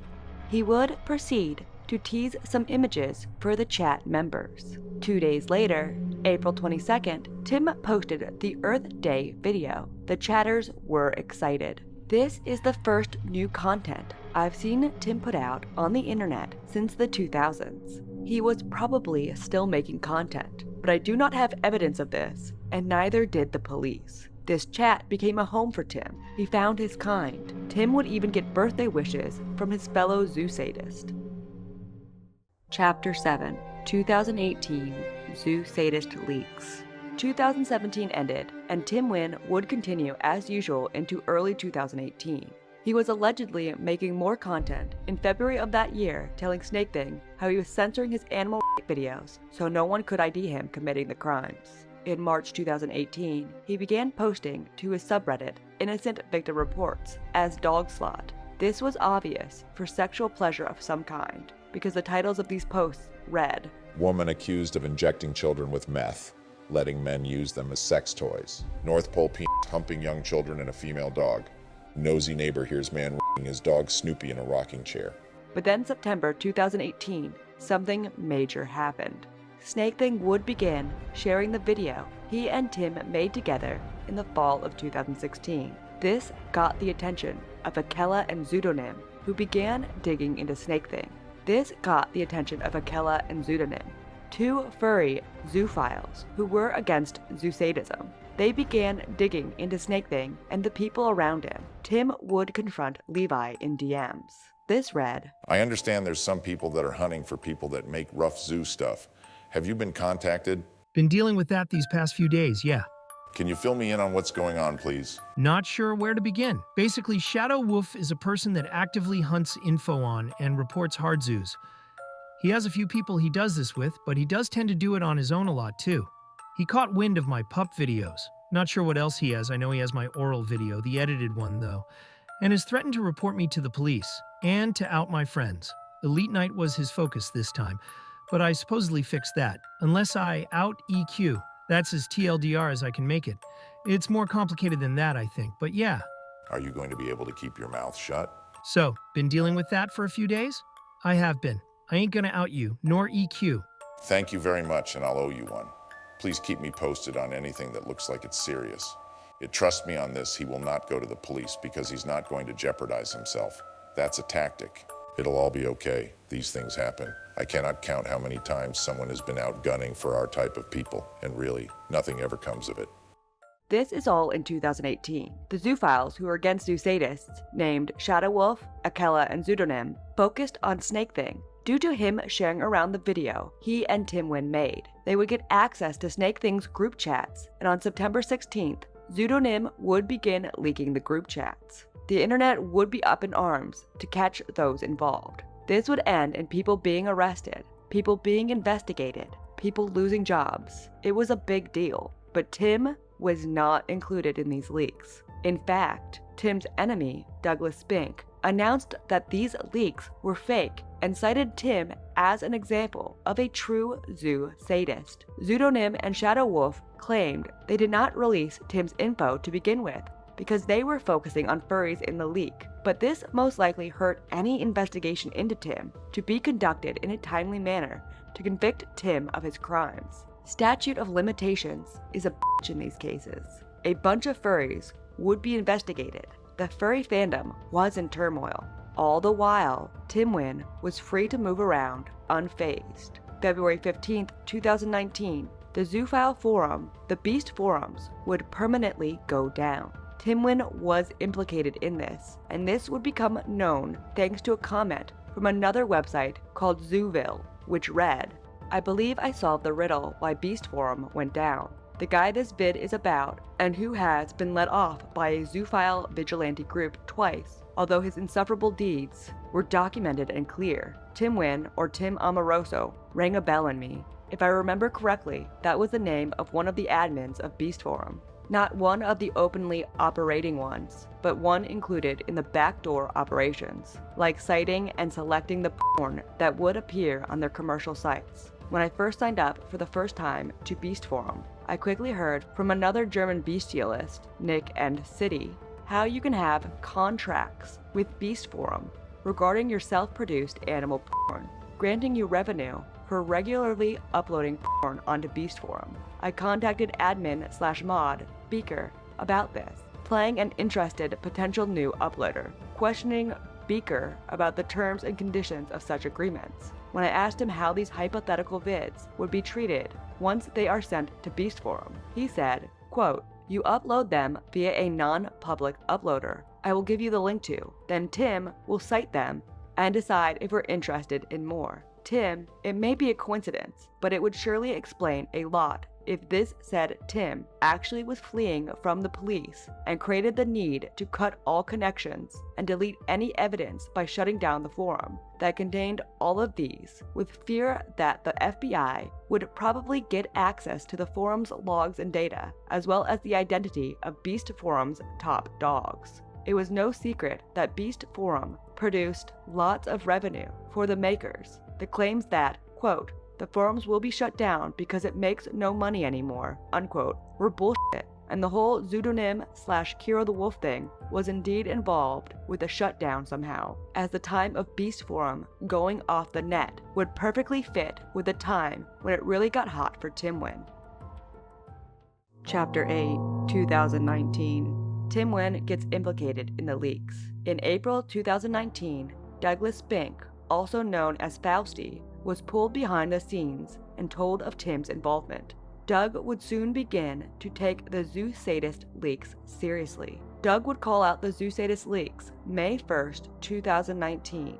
May 6th, 2019, Doug would talk about Tim on his pro-Zoophile podcast, Zooier Than Thou. Spink and Toggle released an early episode of their podcast going over the situation in greater detail. The pair admit that the logs were real and that Kiro was actively involved in them, but that he is innocent because he was groomed. Two things were becoming consistent. One, Kiro was being groomed by Snake Thing, likely since before he was a legal adult.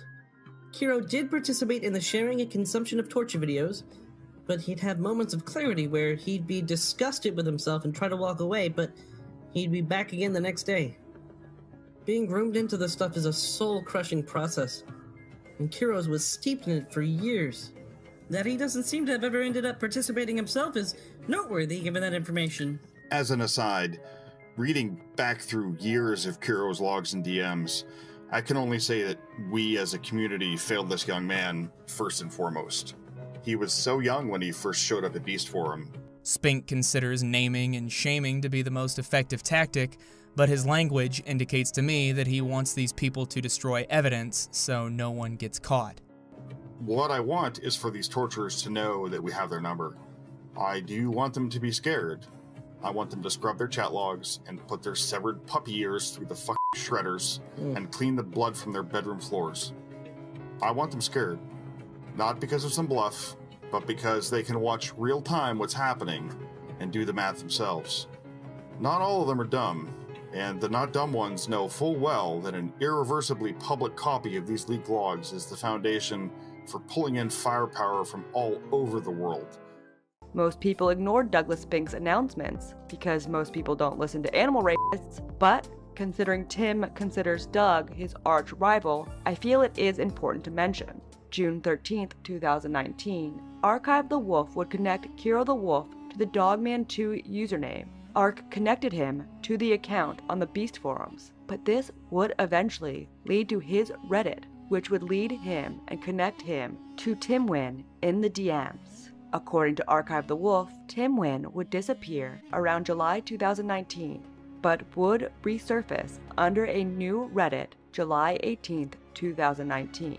He was caught, and now he was acting remorseful for his actions. August 19th, 2019, under the new username Up for Anything 985, Tim posted to the Sex Offender Support subreddit. Volunteering for treatment? Hi. I have for over 40 years done behaviors that are deviant. I wish not to have the desire or compulsion anymore. At the very least, I need the tools to stop. I have been trying to find counseling for my issue. Twice I was told and referred to seek sex offender treatment. Is it possible to get into a program voluntarily? Everything I have researched say it's for a person that have been convicted of an offense. Tim would receive support in the comments, but it seems he never went through with any treatment. It's like he dips his toes in. It's like he reaches out and pretends that's enough.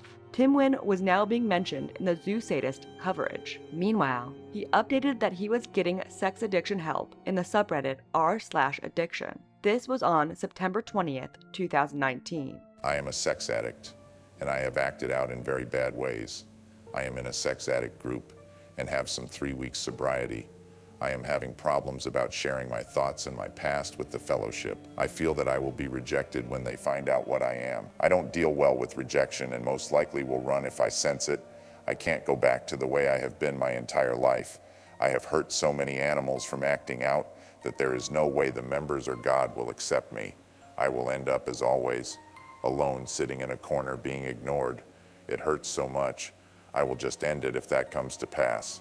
This is my last chance to fit in. One reply read, Hi, I'm a sex addict as well.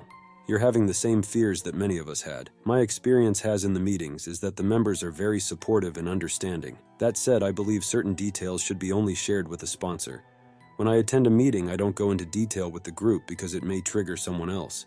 Do you have a sponsor? Yes, I do. He seems to not wanting to help me dig into my junk. I am not sure I chose the correct one. Tim continued to attempt to seem like he was trying to better himself. Then, in November of 2019, he emailed the co-host of the Zooier Than Thou podcast, Toggle the Rat. He told Toggle he was now under investigation. While disappearing is common for people caught committing crimes, Tim waiting 3 months after Doug outed him to crawl back into hiding made little sense. It would be another 4 months before Tim showed up again, sending the following email to Doug's Zooier Than Thou podcast co-host, Toggle Rat. Please let Doug know that I am under a LEO investigation. I hope he can now rest better for his remaining days. I am in a recovery program and have been for some time. I know that means nothing because of the damage and destruction I have done in my life. Not sure how I will go out, but it is soon. Regards, DDT. Given Tim's history of lying to weasel out of facing consequences, it would be foolish to take his words at face value. Doug offered no confirmation of an open law enforcement investigation, and Tim offered no proof he had been in any kind of therapy program. At this time, Douglas Spink was dying from butt cancer, but like every attempt Tim would make to recover from his mental illness, this did not last long. On December 17th, 2019, he responded to an image of a dog in S&M gear. Sexy. Meanwhile, in this same month, Snake Thing would be arrested. He was arrested prior when the leaks first came out in 2018, but was quickly released while law enforcement pursued more serious crimes. He was rearrested in December of 2019. He was arrested due to what was contained in the chat, and the chat was leaked because of the video Snake and Tim made together. Chapter 9. Douglas Spink dies, and Tim reverts. January 23rd, 2020, Doug Spink would pass from his butt cancer. Tim Wynn would follow a fellow zoo sadist on Ink Bunny shortly after. This was to taunt that he was free to roam after Doug passed. His likes on his Flickr account changed to much more disturbing likes as soon as Douglas Spink passed. The attempt at getting better was thrown out the window. Tim is too stupid, his dick too small, and he is too weak to get better. It's easier to give into addiction, and Tim is too much of a failure to do anything other than taking the easy route. March 9th, 2020, Snake Thing was sentenced to 25 years for his crimes, but Tim Wynn got off scot-free, just like he did his entire life. Something good happened, however, and September 18th, 2020, new eyes got on Tim Amoroso. Archive the Wolf, someone I've mentioned many times in this video, made a video specifically on Tim Wynn, titled, Tim Wynn, the Ouroboros of Abuse. This video would reach 150,000 views, and many of Archive's research would be used to get more information on Tim Wynn. Tim Wynn was now being mentioned in public. November 26, 2020, a Redditor named Noah Get the Boat posted about Tim Wynn. They wrote, a subreddit named Innocent Victim Reports. Although the subreddit, Innocent Victim Reports, appears normal at first glance, it was actually created by a notorious zoophile and animal abuser, Tim Amoroso, also known as Tim Wynn, from the Kiro the Wolf Zoo Sadist leaks. If it seems unreasonable to use IRL names, just know that this person has admitted to raping animals to death and then eating their corpses. No, I'm not trolling or being facetious. I'm being 100% serious. The Innocent Victim Reports About section reads, this is for those that like to follow the news articles of sexual abuse of innocent prey. This is not only limited to preteens, babies, retarded, and animals, but may include what you find innocent. The subreddit Innocent Victim Reports was originally created by Amoroso under the username MatePups. After abandoning his original account, he then created a new account using the name DogSlot, continuing to post to the same sub. Under the same username, DogSlot, Tim created an alternative subreddit named sexy_dead_dogs and asked for users to share animal abuse content via email. He's also more recently started posting as Up for Anything 985. People on Reddit were now being informed of his existence and calling for action to stop him. They also wanted to contact his wife, Lizette. January 2nd, 2021, Kiwi Farms user H&R Block would post all of Tim Wynn's info to the thread that contained info on the zoophiles in general. This was in something called the Zoo Sadist Mega Thread. Kiwi Farms is a controversial site, but it is useful for finding information on people like Tim. The Animal Control subforum, focusing on animal abusers, is a great source for information. 3 days later, after this post in the Mega Thread, January 5th, 2021, H&R Block posted a dedicated thread to Timothy George Amoroso, titled Timothy George Amoroso /Tim Wynn /Dog Dude/Rainsters/Matepups/ Up for Anything 985. 59-year-old sexual sadist who has tortured, raped, murdered, and defiled countless animals over the last 30 years. Also produces zoophile and zoo sadist porn of said subject matter. This would become a central hub for Kiwi farmers to dig through the leaks and information Archive the Wolf was providing. This man should not be allowed to exist in normal society. I'm going to read through highlights of the opening post on Kiwi Farms. I've gone over a timeline of Tim's life as best as possible, but some chats which highlight his extreme level of depravity have not been discussed yet in the video, and were included in this opening post, and I will be going over those now. From this thread, we learned every one of Tim's past aliases. Tim Wynn, Winlock Tim, Winlock Space Tim, Rainster, Rainsters, Matepups, Foxkidder, Dogslot, Dog Dude, Muttling, Mate Mutts, Up for Anything 985, Luke Winlock. The opening post continued on to describe Tim in precise detail. Reading, Timothy George Amoroso has been an active sexual sadist, zoophile, and allegedly non-offending pedophile for over 30 years, currently operating out of the town of Winlock in Washington State. He has produced, filmed, edited, and distributed hours upon hours of bestiality and zoo sadist videos and photographs. For over 30 years, he has personally tortured, raped, killed, and defiled countless animals. This post largely consists of excerpts from logs of conversations leaked in 2019. The conversations took place on the Beastie Beast Beasts Telegram group. Tim Wynn is the handle that Tim Amoroso used when communicating in these groups. Tim repeatedly declares that his ideal victims are living 8 to 12-month-old puppies. Now you're probably thinking, but Agent R Block, how on earth can a grown man physically rape something so small as a puppy? Over time, Tim developed his very own special technique for accomplishing just that, but it's a bit complicated. Let's allow Tim to explain.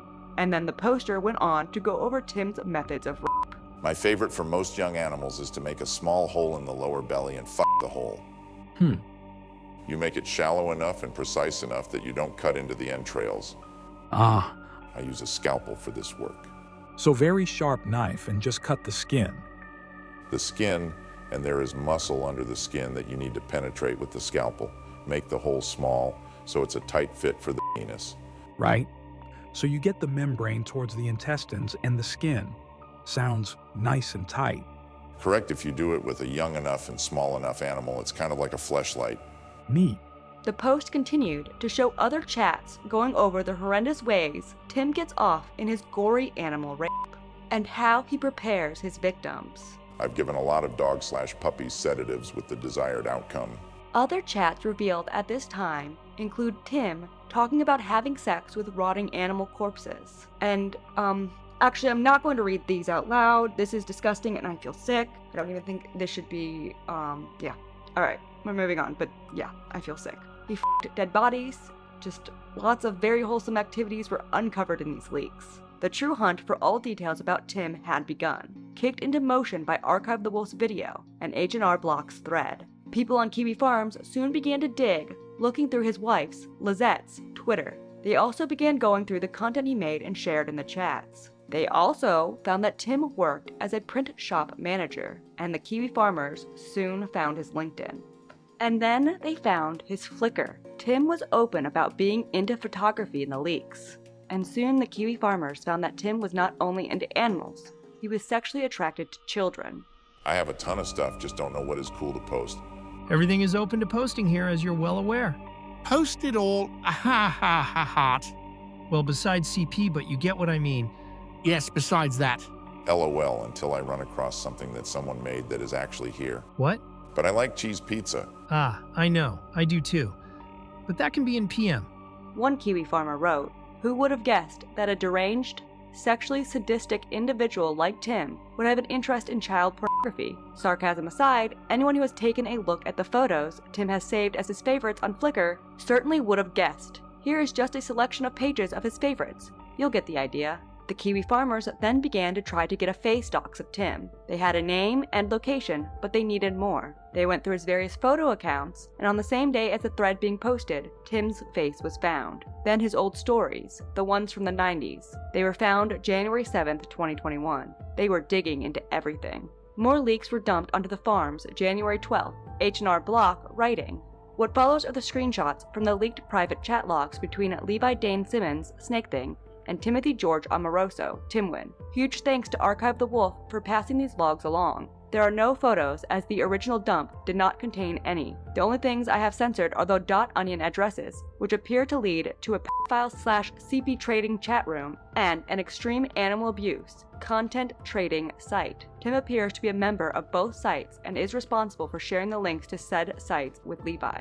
A very large portion of the chat log I have omitted is dedicated to Tim discussing, editing, and preparing a particular video for distribution. The video is what Levi and Tim shot together at the Motel 6 in Coos Bay, Oregon. The video consists of Levi brutally raping a 12-month-year-old bully mix, which he adopted via Craigslist. Tim was responsible for filming the assault. After Levi finished, Tim took the puppy into the bathroom, closed the door, and continued to torture and sexually assault the puppy. Afterwards, Tim assigned Levi the task of killing the puppy. When Levi made it clear that he wouldn't be able to handle seeing the puppy die, Tim decided to let the puppy live. They then dumped the puppy on the outskirts of town. The fate of the dog is unknown.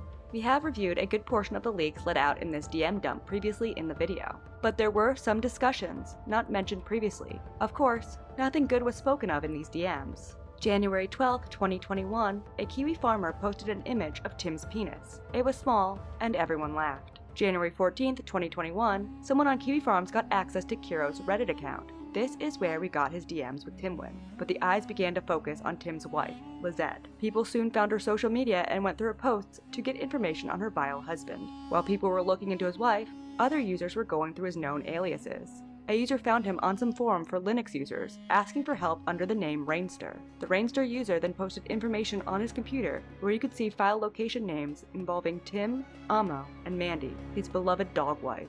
January 20th, his wife's Instagram was uncovered. The farmers were able to match previous dogs with her posts. H&R Block was able to get into Tim's Mate Pup's Imgur account. They leaked this January 23, 2021. Writing, Mate Pup's Imgur account leak. King Frampt managed to gain access to Tim's Mate Pup's Imgur account and sent me screenshots of its contents, as well as the raw image files. I will not be posting the individual images here, although 2 of the images have been previously posted and can be found here and here. I will be posting the screen captures of the photo overview/account info and detailed text descriptions of each image. If you need access to the images themselves for some reason, DM me. Photo overview and account info. Tim's Imgur posts are all set to hidden and are divided into 2 albums, Dog Pussy and Rotten Head. There are 3 additional images not included in either album. The first album, Dog Pussy, was full of various shots of dogs' private parts, as the title suggests. These photos also had a man spreading these parts, his hands visible on camera. It is believed that the man in the photos is Tim, as you can see parts of a house in these photos, and they match previous works of Tim. The second album, according to the Kiwi Farms poster, involves a decapitated Rottweiler that Tim fucks the head up with his micro-penis. I did not look at these albums, and I trust the Kiwi Farmer because I'm not looking at this stuff.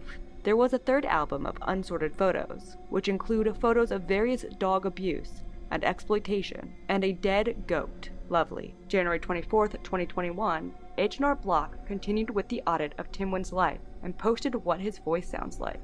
Because he really gets out there. He gets big. You give Roger a run for his money. And then people around Timwin began to be doxxed in the thread as well. A man named Gar was doxxed, one that was involved in some other Zoophile bust. Headache Release, the person dumping information on this Gar fellow, pointed out that Gar had spread misinformation about Tim to those investigating the leaks in order to protect him. You know, the leaks from 2018. It is unknown their motivations. Perhaps Tim had information that could be used against them back.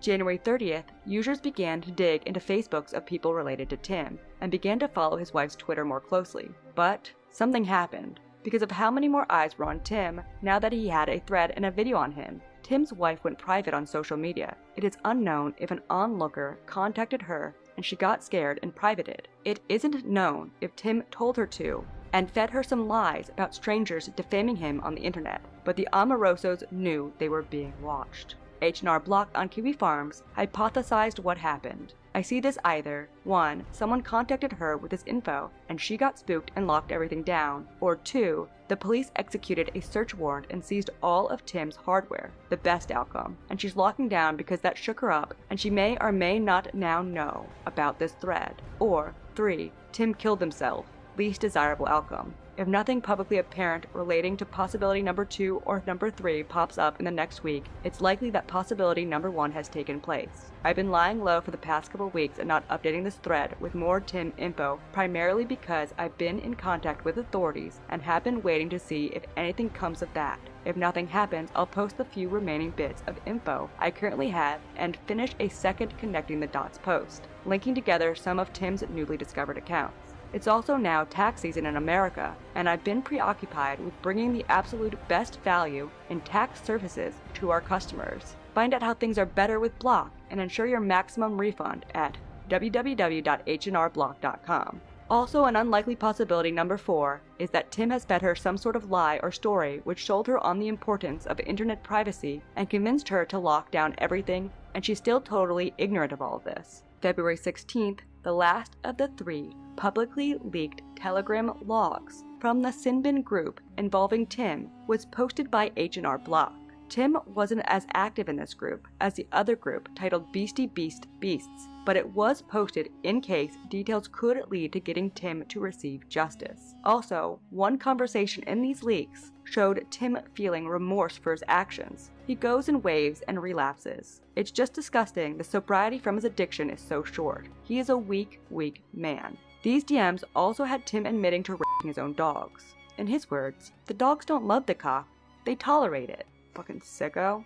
The posters also used this chat to connect past Timwin chats. They went over every time Tim hinted towards being sexually into children. It was a lot of times. Mr. Block concluded, considering all the above, I think it's safe to say Tim is just as attracted to the idea of raping/harming children as he is to actually raping the various animals he's gotten his hands on over the last 30 years. February 18th, 2021, Tim's E621 account was found. His favorites, as you can assume, were filled with gore, rape, and thinly veiled pedophilia. People were getting angry on the farms hunting for this monster. The calls to action got so extreme, the owner of Kiwi Farms, Null, replied, "Mass emailing the FBI is not going to do anything more productive than sending a single notice. If you feel compelled to contact authorities, just do so. You do not need to organize a mob on the forum."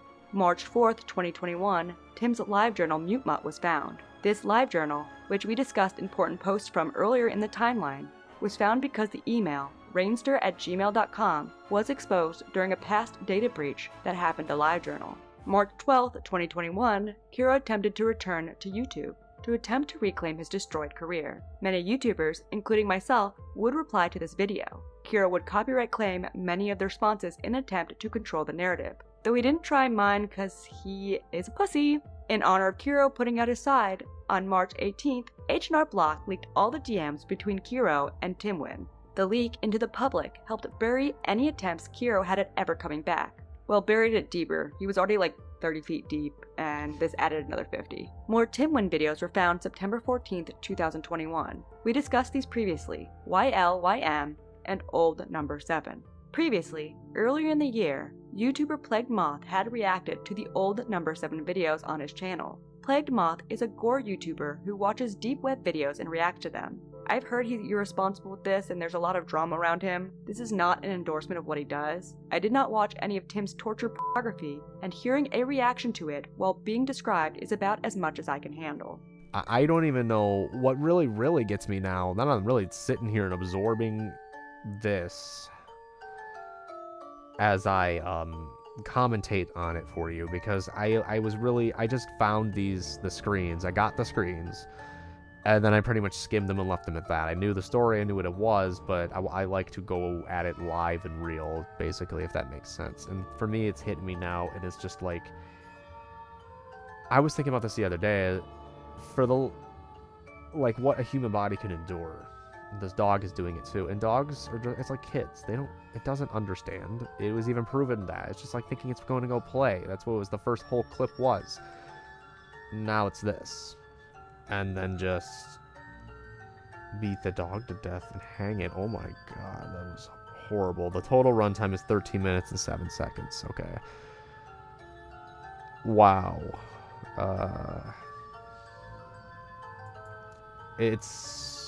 That was unreal. And despite Plagued Moth being a veteran to gore, even he couldn't handle the Old Number 7 video.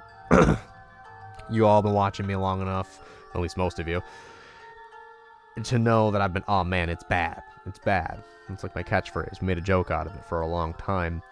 And as I've developed even more of a, I don't want to say a tolerance, but like, I've grown even more desensitized to certain things.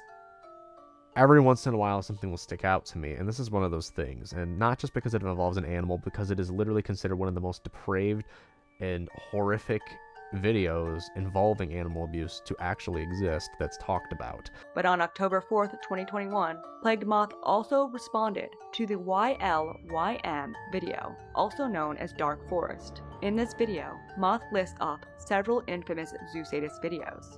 This was an internet gathering of the most sadistic animal abusers, known for making the most infamous titled Animal Snuff to be leaked onto the clear web. This includes videos like Koki, Gushy, Easy to Open, and Old Number 7. That other video, Easy to Open, sees a man take a knife to literally cut open a puppy and have sex with the wound until it dies. Interesting, Tim was involved in all of these classics. Plagued Moth then proceeded to describe the contents of the videos. And I was going to play Plagued Moth's description of YLYM, but much like before when I was describing the videos, I don't think this is something that needs to be on YouTube, and I don't think you want to hear what happened. Just know a dog was tortured to death for someone's sexual pleasure. When trying to find information about this video, I found someone on Reddit who claimed that Tim was the camera guy while Douglas Spink raped the dog. This is unproven though, and it is Reddit, so.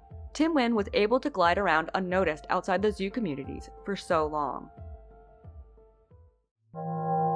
Tim in the present. Tim must have felt safe again. That's a shame that the increased coverage of his actions did not lead to any serious changes. But you know, you can't teach an old dog rapist new tricks. A year of Kiwi Farms trying to find his information resulted in not much in terms of justice. There was not enough negative to keep Tim away from his canvas, the internet. We're going to rapid fire out some of the next actions he committed online. They are more spread apart, which could either be Tim growing tired of his perversions in his old age, or he's just found different haunts to post to. November 30th, 2021, Kiwi farmer King Frampt pointed out Tim was active on Flickr again, but then he was quiet again. No interesting activities for the next year. November 2022, r/Lewis County, a subreddit dedicated to Lewis County, Washington, posted a warning about Tim living nearby. People on Reddit were obviously horrified reading of the content he created. January 2023, it was noticed he changed the name on his Flickr. January 31st, 2023, someone posted to Reddit Ask Me Anything, claiming to be a family member of Tim Wynn.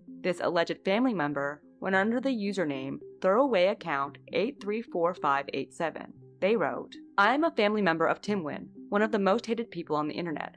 Hello. In case you probably can't tell by the fact that this is a throwaway account, I would prefer to stay anonymous with this. But I am part of the family that Timothy George Amoroso comes from. If you would like to know information on what this monster did, I would recommend that you have a very strong stomach. I do not mind answering any questions you may have. Every comment was begging the user to get him arrested or killed. But Tim decided he was ready to come back. Because a day after this, February 1st, Tim Wynn began liking photos on his Flickr to toy with the farmers. The favorites spelled out, Kiwi Farms Suck. February 3rd, 2023, H&R Block let onlookers know that the FBI already had a case file on Tim. The file was started before the farms began looking into him. This is shown in an email with the Winlock Police Department, which read, I don't have any other information at this point, as the feds don't always share all of their secrets, winky face. That being said, I was told they had a case on this guy. I know from personal experience that this can take months at a time, however. Thank you again for bringing it to our attention. This inspired our favorite auditor, H&R Block, to start trying to find Tim Wynn's place of work more thoroughly. He worked in graphics, at a print shop. I've mentioned this before. After going through past posts and chat of Tim Wynn's, H&R Block closed in, finding where the print shop was, finally coming to a conclusion on how exactly to find Tim's workplace. After going through all the data, Mr. Block wrote, one unexpected hint came from Tim's ill-fated foray into Stormfront, detailed in the OP. Apparently his, quote, place of employment is all white, smiley face, unquote. This was more than enough information to get us started. We called the Lewis County Elections Office in Chehalis, Washington, assuming that the ballots that Tim was printing were for elections local to his residence in Winlock. They provided a lead that ultimately proved fruitless. At this point, we assumed that Tim wasn't working for a print shop located in the Lewis County limits. We also assumed his commute is unlikely to be more than an hour from his home. With this in mind, we created a short list of possible workplaces and began digging in via Google and social media. Eventually, I found myself standing in the middle of the virtual street outside Graphics in Longview, Washington. I am going to censor the info on the store. I'll get to why in a moment, but crazy enough, due to an old post of Tim's from many years ago, users knew what kind of car Tim owned. They went on Google Maps to the print shop they thought Tim worked at, scanned around, and found the same car in the parking lot. They then went to the website for the shop, and there was Tim. Right there, literally front and center. The man who has spent decades raping puppies to death and sexualizing children looks so strangely innocent. Ladies and gentlemen, we got him, H&R Block concluded. Literally front and center among what Graphics offers on their website are 2 low-res photos of someone who looks a hell of a lot like our guy. This person is also featured in their Facebook banner. From this point, an H&R Block associate simply placed a call and spoke with someone at Graphics who confirmed that Tim Amoroso did indeed work there. Unfortunately, he was on break at this time. Friends of H&R Block have been so kind as to place a few more calls over the last couple years following the initial confirmation, and we can confirm that as of February 2023, Tim is an employee of Graphics. And that's that.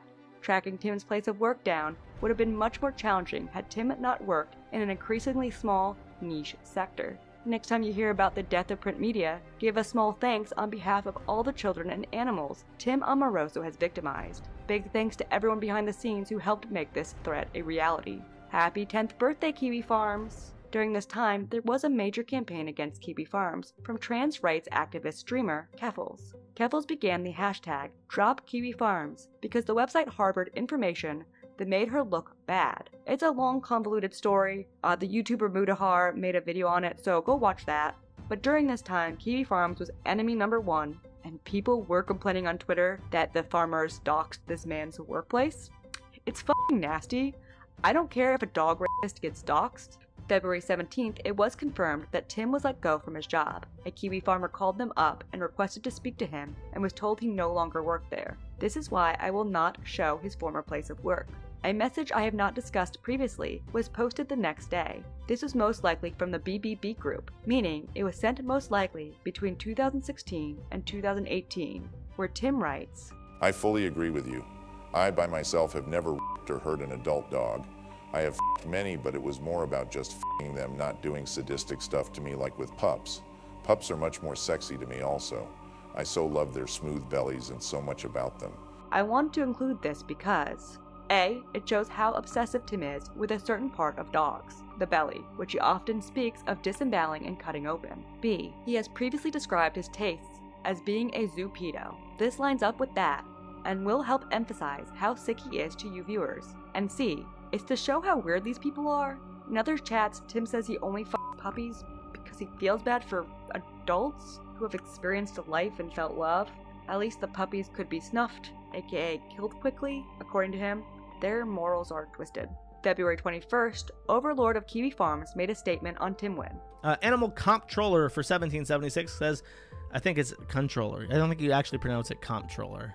Animal Controller for 1776 says, Timothy George Amoroso has an incredibly small penis, a baby dick if you will, an absolutely tiny worm, a wee little Whitley, a pathetic pecker, a trivial tallywhacker, a petty prick, a teeny tool. What a microscopic manhood. Everyone knows that. Timothy Amoroso completely roasted.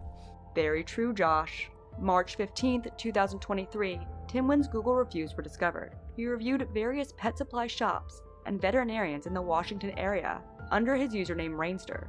This man has the worst OPSEC, and considering he walks free while being a dog-raping pedophile, says more about the American justice system than Tim's innocence. But worst yet, Tim left a review for the Motel 6 that he and Snake Thing raped a puppy in all the way back in 2016. A good cheap place to bed down for a night.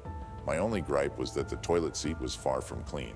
Things were slow after this. Mondogore, a subreddit, began to talk about Timwin in August. A few YouTubers would also shine a light on Tim over the year of 2023. Lanza would publish a video in August.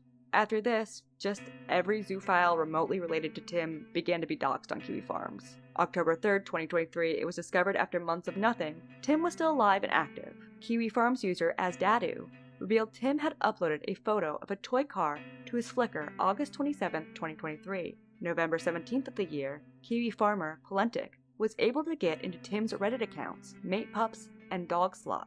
The content of the DMs were as expected, but it seemed like Tim mostly DM'd with people to give them access to the Animal Nightmares Reddit. Reddit seemed to be the point of content to get access to more depraved stuff.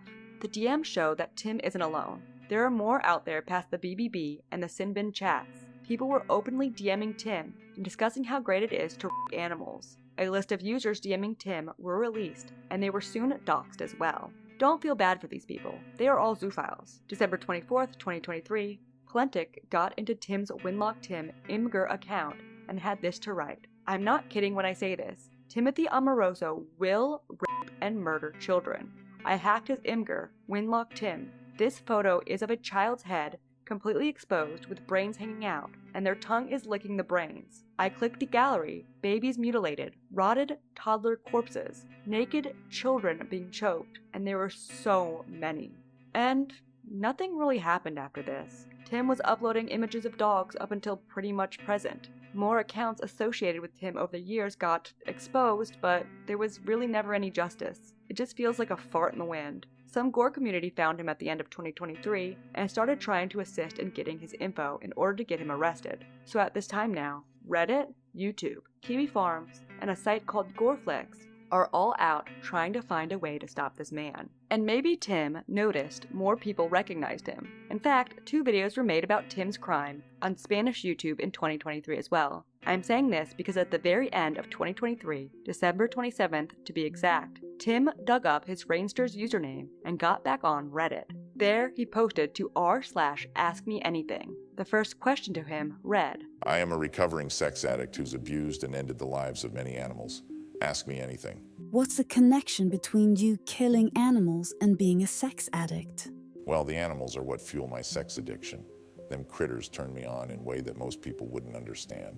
The second and only other question read, How did you end the lives of the animals? Could you lead me from the compulsion? Like, was it their struggling erotic? Or the fact that you had control? DM me. I would love to have a full-fledged interview with you, your name and information hidden. I want your interview for others to listen and be able to assist or understand people like you. Usually I'd leave them so injured from the torture and rape that they'd die on their own, but I also enjoyed snuffing them. Hearing their whimpers while I thrust into their stomach is one of my biggest turn-ons. Control also felt pretty good to me as well. I love having complete control over them small little critters as I carve into them and get to work. Have you thought that you might move on from animals for a bigger thrill? You don't have to answer that. Well, I've thought about it and have already acted on that, but I don't want to say anything beyond that. I have to get ready for today. I will answer any other questions you have later on. What made you want to get therapy? Was it a sense of empathy or court-ordered? Tim discussed wanting help and therapy in this post, but the next day he replied to the thread I mentioned before about someone claiming to be his family member, writing, Really? The same day as that, he replied to an AMA thread about being a child prostitute. That's hot. The last post he would make on this account before being banned was in reply to someone saying they were into zoo sadism and wanted contacts on Telegram. Tim replied, Sweet, I sent you a message. Tim had one whole day online acting remorseful for his actions before returning to sexualizing children and murder. He is irredeemable and he will probably die without ever receiving justice. The world would be a better off place without him, and our current legal system has failed our most vulnerable, our beloved four-legged companions and our children. He is elderly now and hopefully too old to do as much damage as he was able to in his prime. Closing. Animal rights around the world are lacking. I believe Tim has gotten away with his crimes to this day because most of the content he made was created in the late 90s, early 2000s, and by the time anyone could trace the atrocities to his name and face, the statute of limitations ran out. If you have any information on Tim's whereabouts, or anything that could help an investigation go forward with punishment towards him, please follow the contact information in the description below.